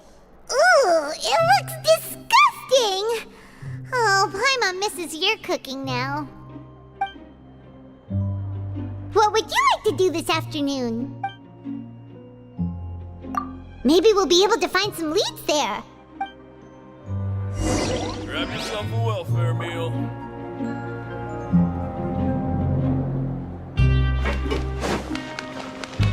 Fearless.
You must be the Traveler, huh? Sorry, mate, but competitors as strong as you are prohibited from participating. I don't make the rules, mind you, but I was given very specific instructions. Even convicts value their lives, don't they? I hope you can understand. But we have a game here that'll let you show off your strength, and you'll even earn some credit coupons in the process. What do you think? Interested? And if we lose the game, will it cost us credit coupons? Of course. That's the cruel reality facing every competitor in a place like the Pancration Ring. Okay, great. Let me walk you through the rules. The targets in front of you will pop up one after another. You'll need to hit the targets in the same order that they popped up. If you can complete a few rounds in a row with no mistakes, then you'll win credit coupons. But the second you mess up the order, you'll lose. Game over. The game costs 300 credit coupons to have it go. So, you up for it? Thanks for your patronage, mate. Now, let the game begin.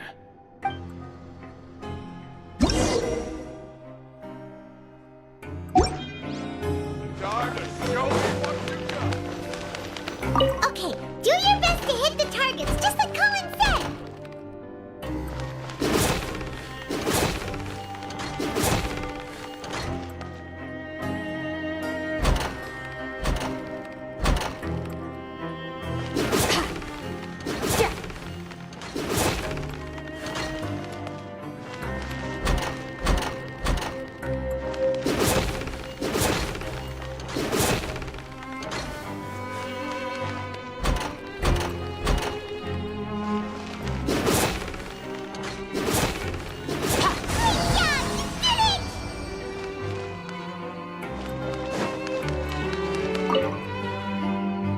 Your strength really shouldn't be underestimated. Now I get why you're prohibited from participating in any official fights. Nobody who values their life would be willing to get in the ring with you. However, you two haven't tried betting on the outcome of a Pancration match yet, have you? Just go talk to Rusimov. Buy a ticket for whichever fighter you think will win. There's a big payout if the fighter you support comes out on top. But we don't know anything about the fighters. How can we possibly know who to support? That's normal. Just watch a few matches and get a feel for the fighters. It won't be long before you can pick winners in your sleep. He's got a point. Why don't we give it a try? If we have enough coupons, we could probably bet at random until we figure everything out. Bet at random, huh? Well, how should I put it? It's not like you can't do that, but I'd advise you to give it some more thought first. Huh? We shouldn't get too carried away. What's the problem? What? I never even picked a boxer before, and you already know about the rules? You're not just strong fighters. Seems you're pretty perceptive, too. Might as well tell you about it, since you already know that much.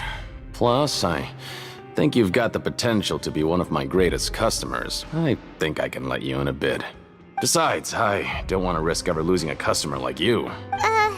Is it that serious? Okay. The hidden rule here is, if you buy both boxers' tickets and support them both, something bad will happen the next morning. So the rule is that we shouldn't pick both boxers in the same fight. But if anyone actually did that, wouldn't they be guaranteed to lose coupons? Who would do that anyway? And what do you mean by something bad will happen? How would I know? Not like I'm stupid enough to do that, but I've heard a story about the rule. According to the rumor, there was a masked boxer who possessed it. However, in the final match, according to the rumor, there was a masked boxer who possessed incredible skill and power. None of his opponents even stood a chance against him. However, in the final match, the organizers told him to take off his mask. He refused and never showed up to the fight. And after that, he was never seen again. Some say he died, or that he was taken care of by the event's organizers. But everyone remembers that he was someone who cherished honor above all else. In his eyes, supporting both boxers in a match would dishonor the competition itself. So you mean it's like a curse? He'll take vengeance on anyone who does that? No, he was always wearing a mask, like he was intentionally trying to hide his identity. I don't even know anything about his past. Traveler, do you think that boxer was... Huh? We will? You're not serious, are you? Look, here I was just trying to be nice and warn you, yet here you are trying to break it on purpose? Yeah, it sounds pretty scary to Paimon.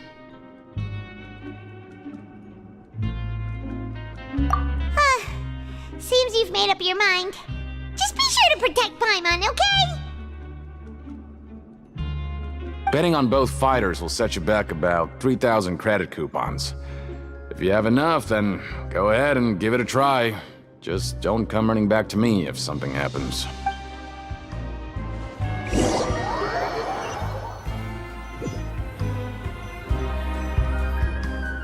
Seems we had a productive day. Hope we can make even more progress tomorrow.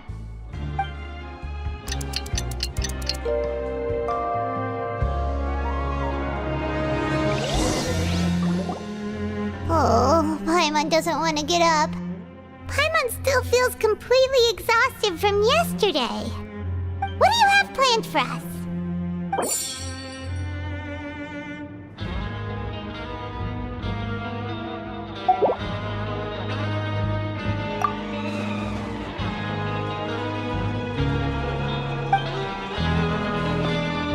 After working here so long, we're really starting to get the hang of it. But doing the same thing all the time can get old pretty... Yeah, it's good to kick back and relax once in a while.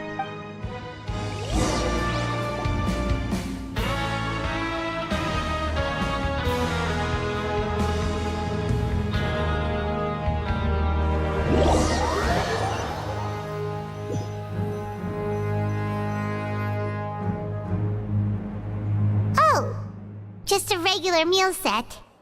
Guess Paimon shouldn't get her hopes up. What would you like to do this afternoon? Knowing child, he must have been there all the time.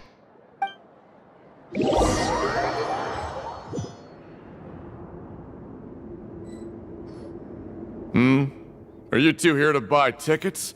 Better be quick about it. Another match is about to start. Who are the boxers in the next round? We have the reigning champ, Le Grappler, versus a contender from the Eastern Prison Block, Demon Horde. Are those their nicknames, or did they choose those names themselves? Either way, super weird. Since you're new around here, I'll help you out and give you a little suggestion. Even though Le Grappler is the crowd favorite, Demon Horde is a first-class dark horse with incredible potential. Anyway, for this match, I recommend that you pick... Huh?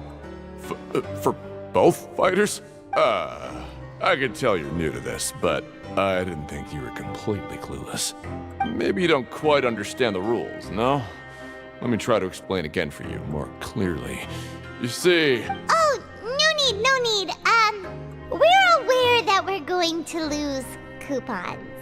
All right then, if you're absolutely sure. Remember, no refunds once you buy the tickets. Yeah, we got it. Just shut up and take our coupons.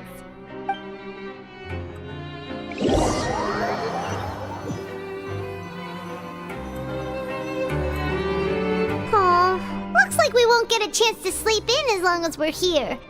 Let's get to bed early.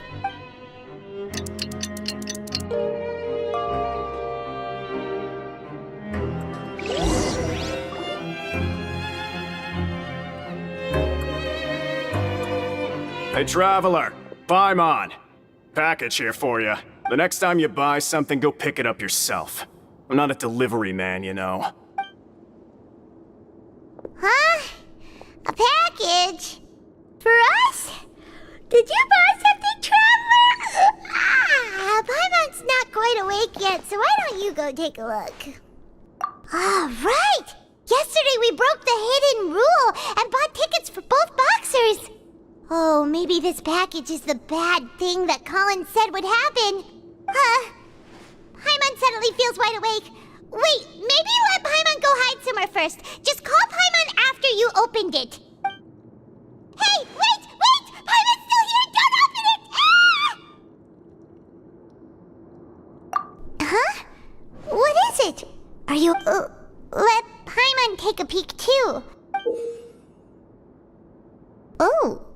It's just a small bottle. But the color of the liquid inside looks so wrong. Almost like Alright, that's enough of that. No need to say it out loud. Paimon already knows what you're trying to say.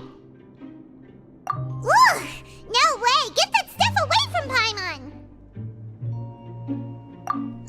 Paimon thinks we shouldn't open the bottle until we figured out what's going on. Just trust Paimon on this one, okay?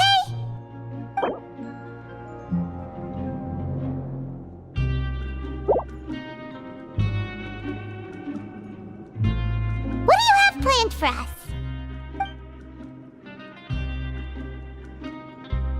Though it feels nice to slack off a little, less work means less coupons. Let's make the most of our morning.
If there's no way to send it all out, then maybe I'll never get a chance to leave.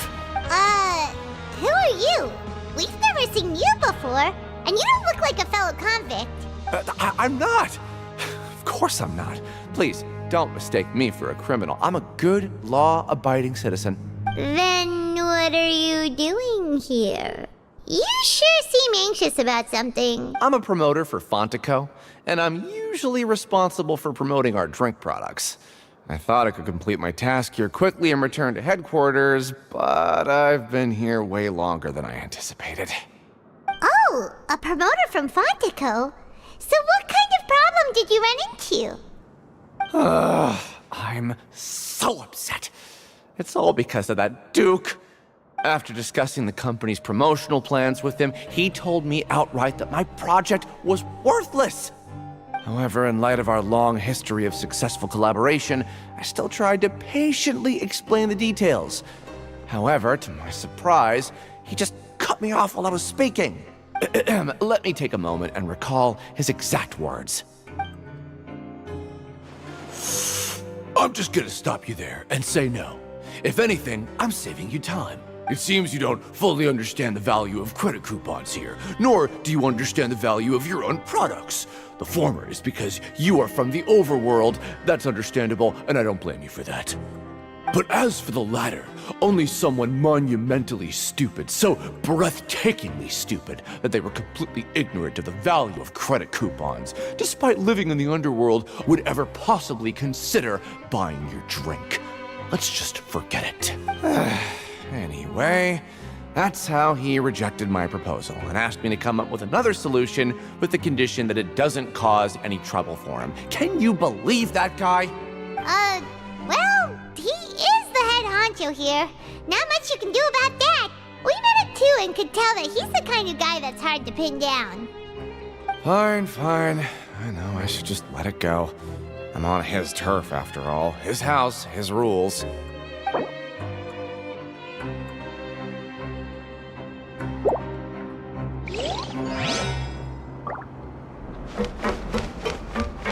I just don't want to be stuck here forever.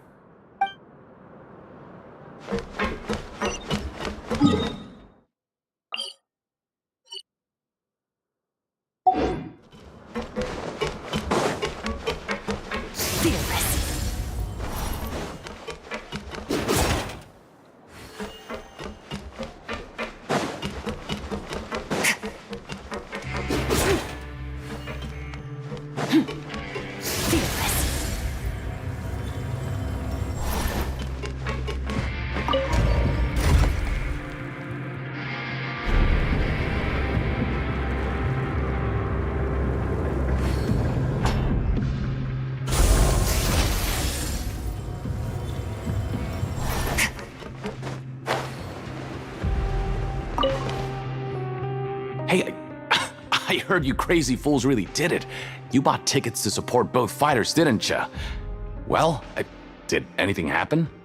Well, the next day we received a mysterious package, but we still haven't made any sense of the contents. So it is real.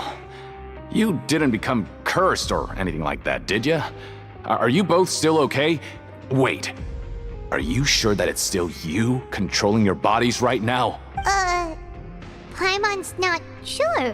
What do you think, Traveler? Is Paimon still Paimon? Oh, okay. Well, that's good. Yeah, you two don't seem to have changed at all. But I wouldn't let your guard down just yet. Still, I didn't expect you would actually do it. You'd actually throw away coupons like that just to satisfy your curiosity? Even if we bought tickets like everybody else, it's not like we could hope to earn any coupons. When it comes to things like this, it's always the organizer who makes the real profits. Hey, just what are you trying to imply? The Pancration Ring is an honest business, and we really don't make much from selling tickets. We make so little that even the current tournaments can only be held thanks to funding from the producer of Fanta. Oh, so it's the company that manufactures Fanta sponsoring the events? Paimon thought all of this was thanks to the Duke's support. Let's just say it's a mutually beneficial arrangement. They reached out to us first, hoping to promote Fanta products in the Fortress of Meropide. Anyway, you try and take extra good care of yourselves these next few days, you hear?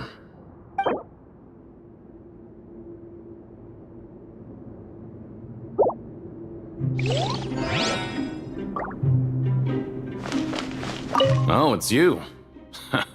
You must be absolutely loaded with coupons if you have time to stroll around like this.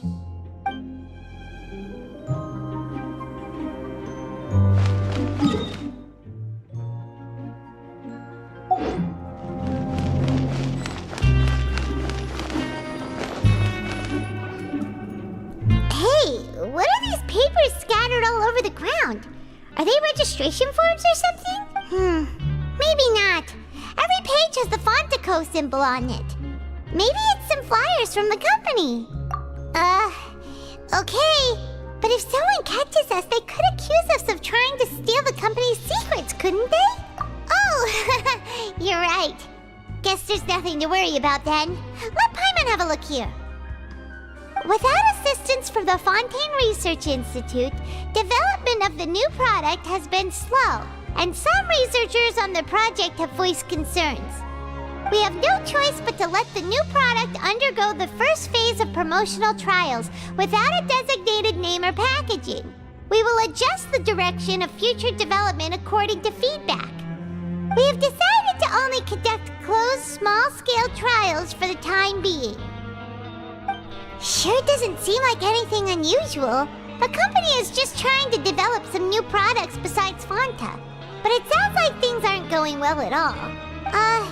Let's put these papers back where we found them and make it look like nobody went through them. Okay, good.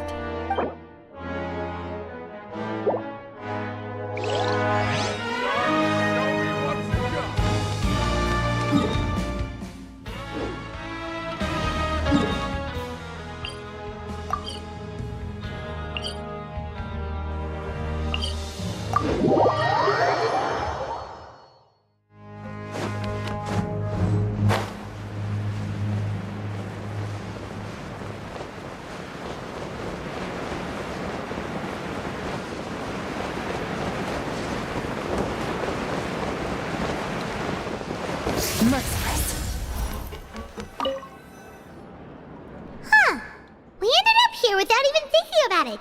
Want to grab something to eat? Alright, but remember that we bought this time with coupons, so let's make better use of it next time.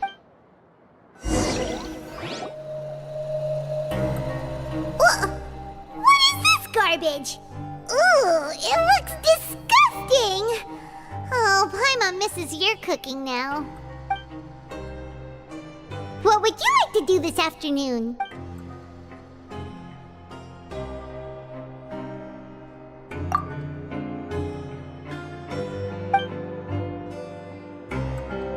After working here so long, we're really starting to get the hang of it. But doing the same thing all the time...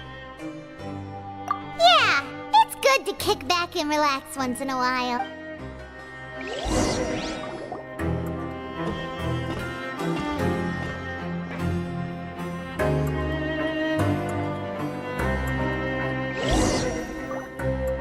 A mysterious box? A bottle of crimson liquid? Paimon still doesn't know what to make of it. Do you have any ideas, Traveler? Really? Well, maybe we'll have better...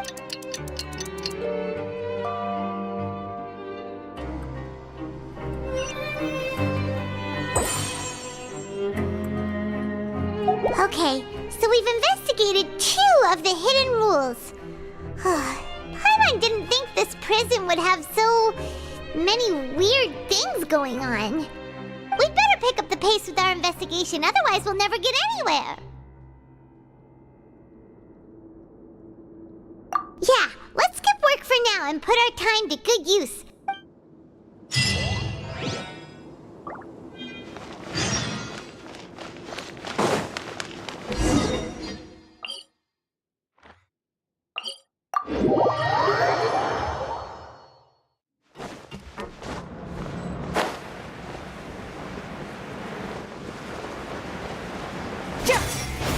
Hey, isn't that Vidoc over there? Huh. Is it just Paimon, or are there fewer people than usual here today?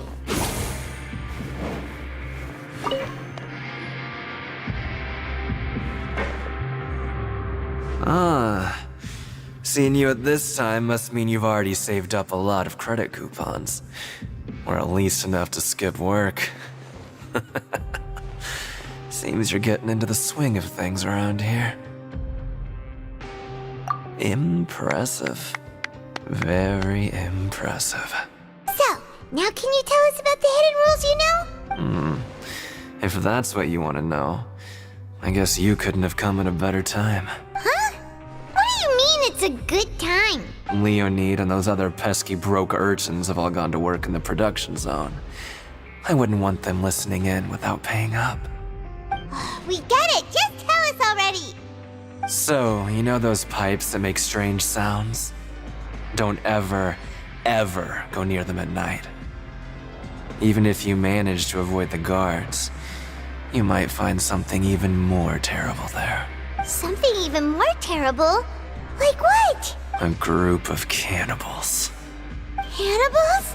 In the Fortress of Meripede? Every month, they meet a few times in the dead of night. Rumor has it they might be connected to the people that have disappeared here. But what's even scarier is that they have a special proclivity. Since they have no way to dispose of the leftover remains, they have ways to transform them into other forms and keep them in the fortress forever. Paimon might already know what you mean by other forms. So that's what's going on here. Oh, Paimon's stomach doesn't feel so good. You two look pretty skeptical. No matter. Learning the truth behind dark secrets isn't necessarily a good thing. I've got things to do too. I suggest you just act like I never told you anything.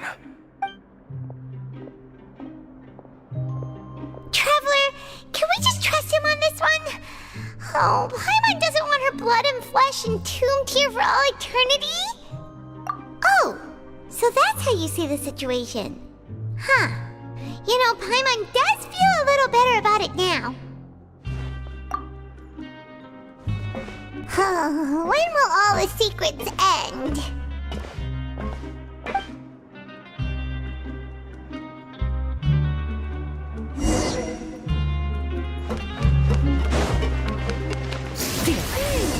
Vidoc isn't here, but the guys who went to work in the morning are back. Let's go ask them! Just stay away from me.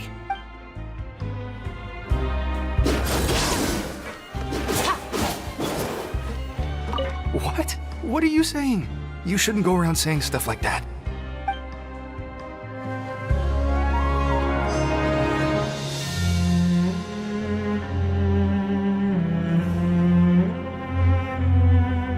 Always at your service.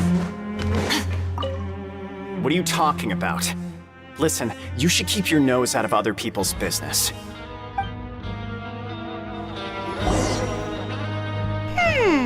Their attitude sure is suspicious. Like they're trying to avoid us. But if they're being so obvious about acting weirdly, do you think they might just be trying to lure us in? Oh, this is all getting way too creepy for Paimon. So you mean we still need to investigate some more?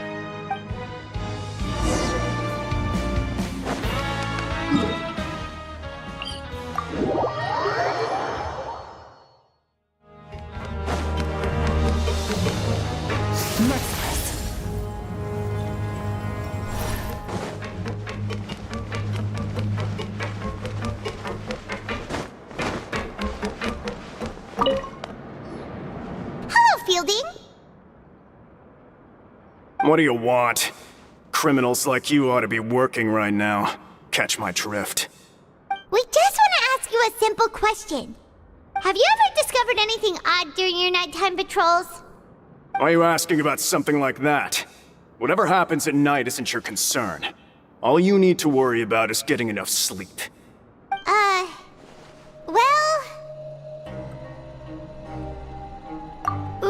Right! We've heard it happens a few times every month. Paimon has sensitive ears, so it makes it hard to sleep. Really? I see. But it's not like I'm on duty every night. And now that you mention it, I recall my colleagues talking about something like that before. They say that strange things tend to happen at night on pipe cleaning days. Lots of us don't willingly take those shifts. So, what happens at night on pipe cleaning days? And they just conduct regular cleaning of the fortress's drainage facilities. There are 3 pipe cleaning days per month, and it just so happens that today is one of the scheduled days. You can try to confirm the sounds tonight if you want, and if they're real, then I can report the issue to my superiors for you. Oh, okay. Then we'll keep both ears out tonight. If that's all, then I'll be leaving now. I advise you not to try anything funny, though. Even if I'm not on duty tonight, someone will still be watching you. Don't worry, we don't want any time added to our sentences. Oh, he left. So what do you think about the pipe cleaning days he mentioned? Right, both are a possibility. But Fielding did say that tonight is a cleaning night. Paimon knew you would say that.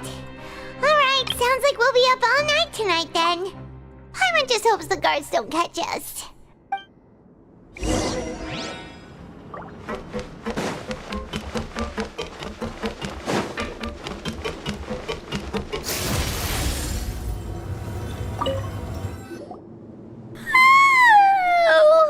I'm so tired.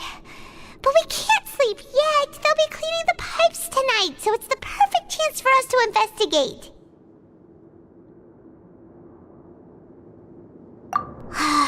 Whatever. Just be sure to wake Paimon if she dozes off. Paimon's worried something might happen if you go alone. Huh? Traveler? Did you fall asleep already?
To Paimon?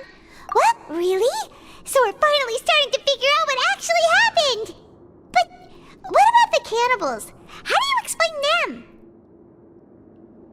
Okay, well, it's about time for us to get moving. Just be careful to avoid the patrolling guards.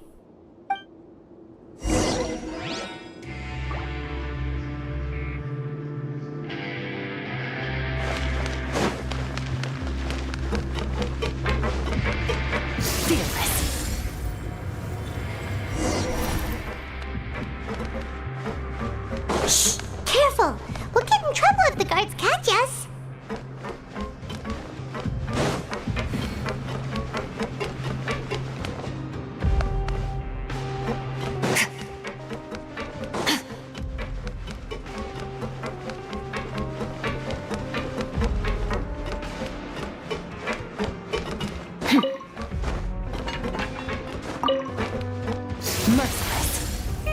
This should be the place.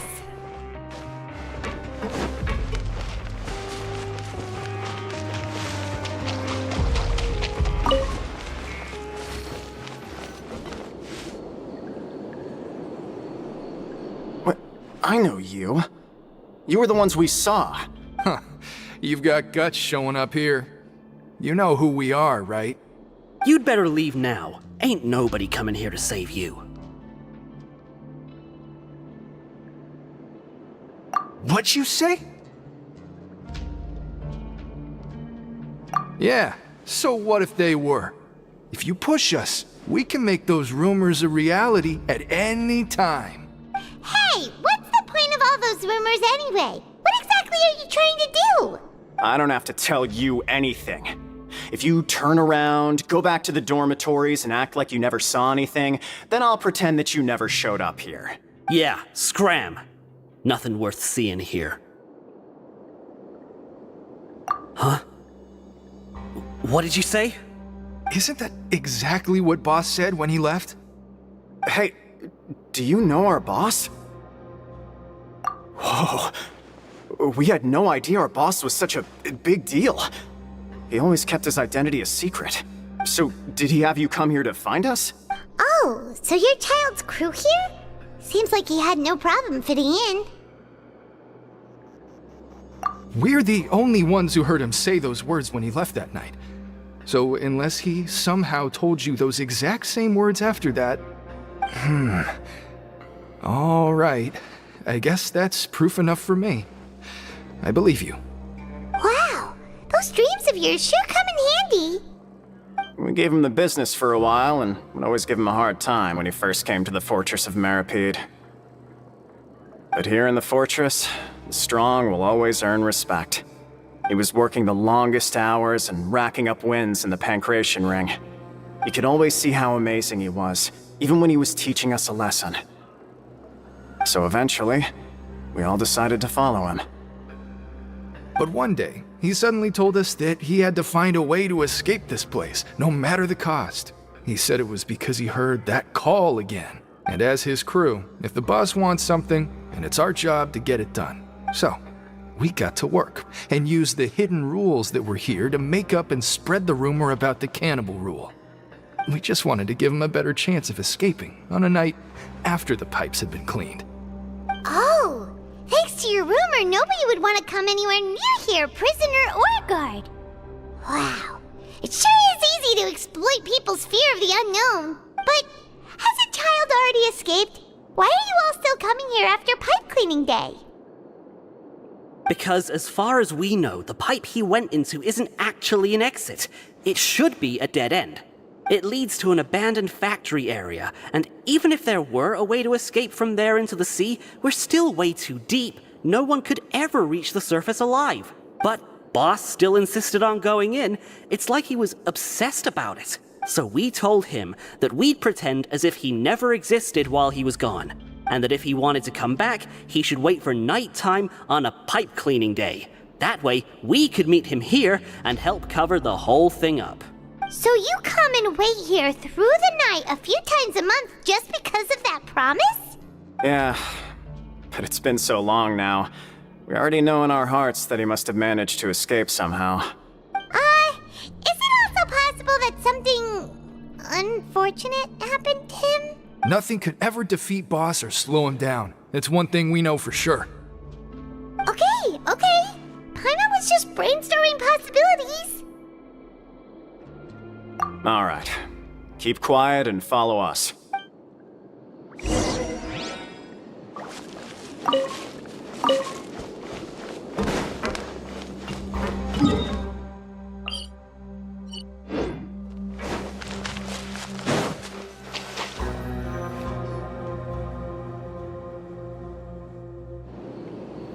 The way up from here has been sealed off. It's impossible to get through. Boss left by going down from here. It wasn't full of water at the time. Later, we came back hoping to have a look. That's when we found out it had been completely flooded. It's impossible to navigate unless you're an extremely skilled diver. Do you think Child got trapped by the water? Not likely. We all know that Boss was an incredible swimmer. Really? Then have him come investigate. Pronto. Just be sure to tell us if you get any news about Boss. It's getting late. We should leave before the guards come this way. Yeah, we learned a lot about what happened to Child here. Let's get going!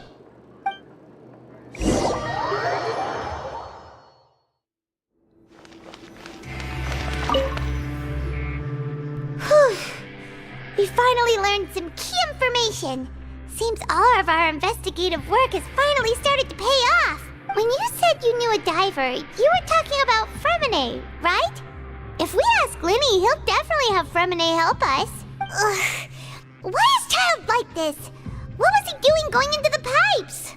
Not making our jobs easier, that's for sure. Fortunately, though, it seems like it's only a matter of time now before we find out what really happened. Now that we can finally relax, I'm starting to feel super sleepy. Let's try to get some rest while we still can. Nighty-night, traveler!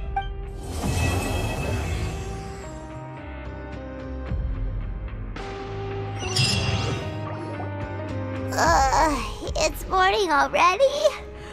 Oh, Paimon still needs more sleep. Huh? Wait, look over there! Isn't that... It's one of Linny's cards!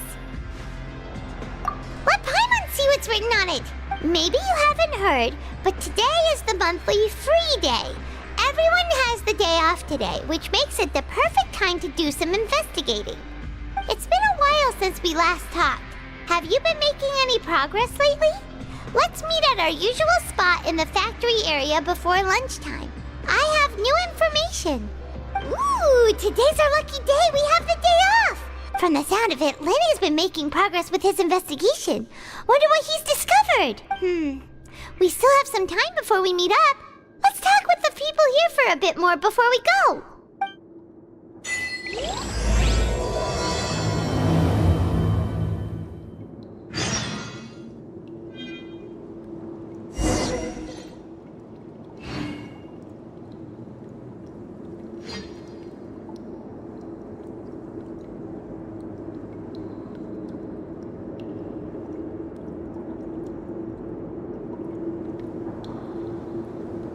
The abyss is like the world's shadow. It's always there, and it will never perish.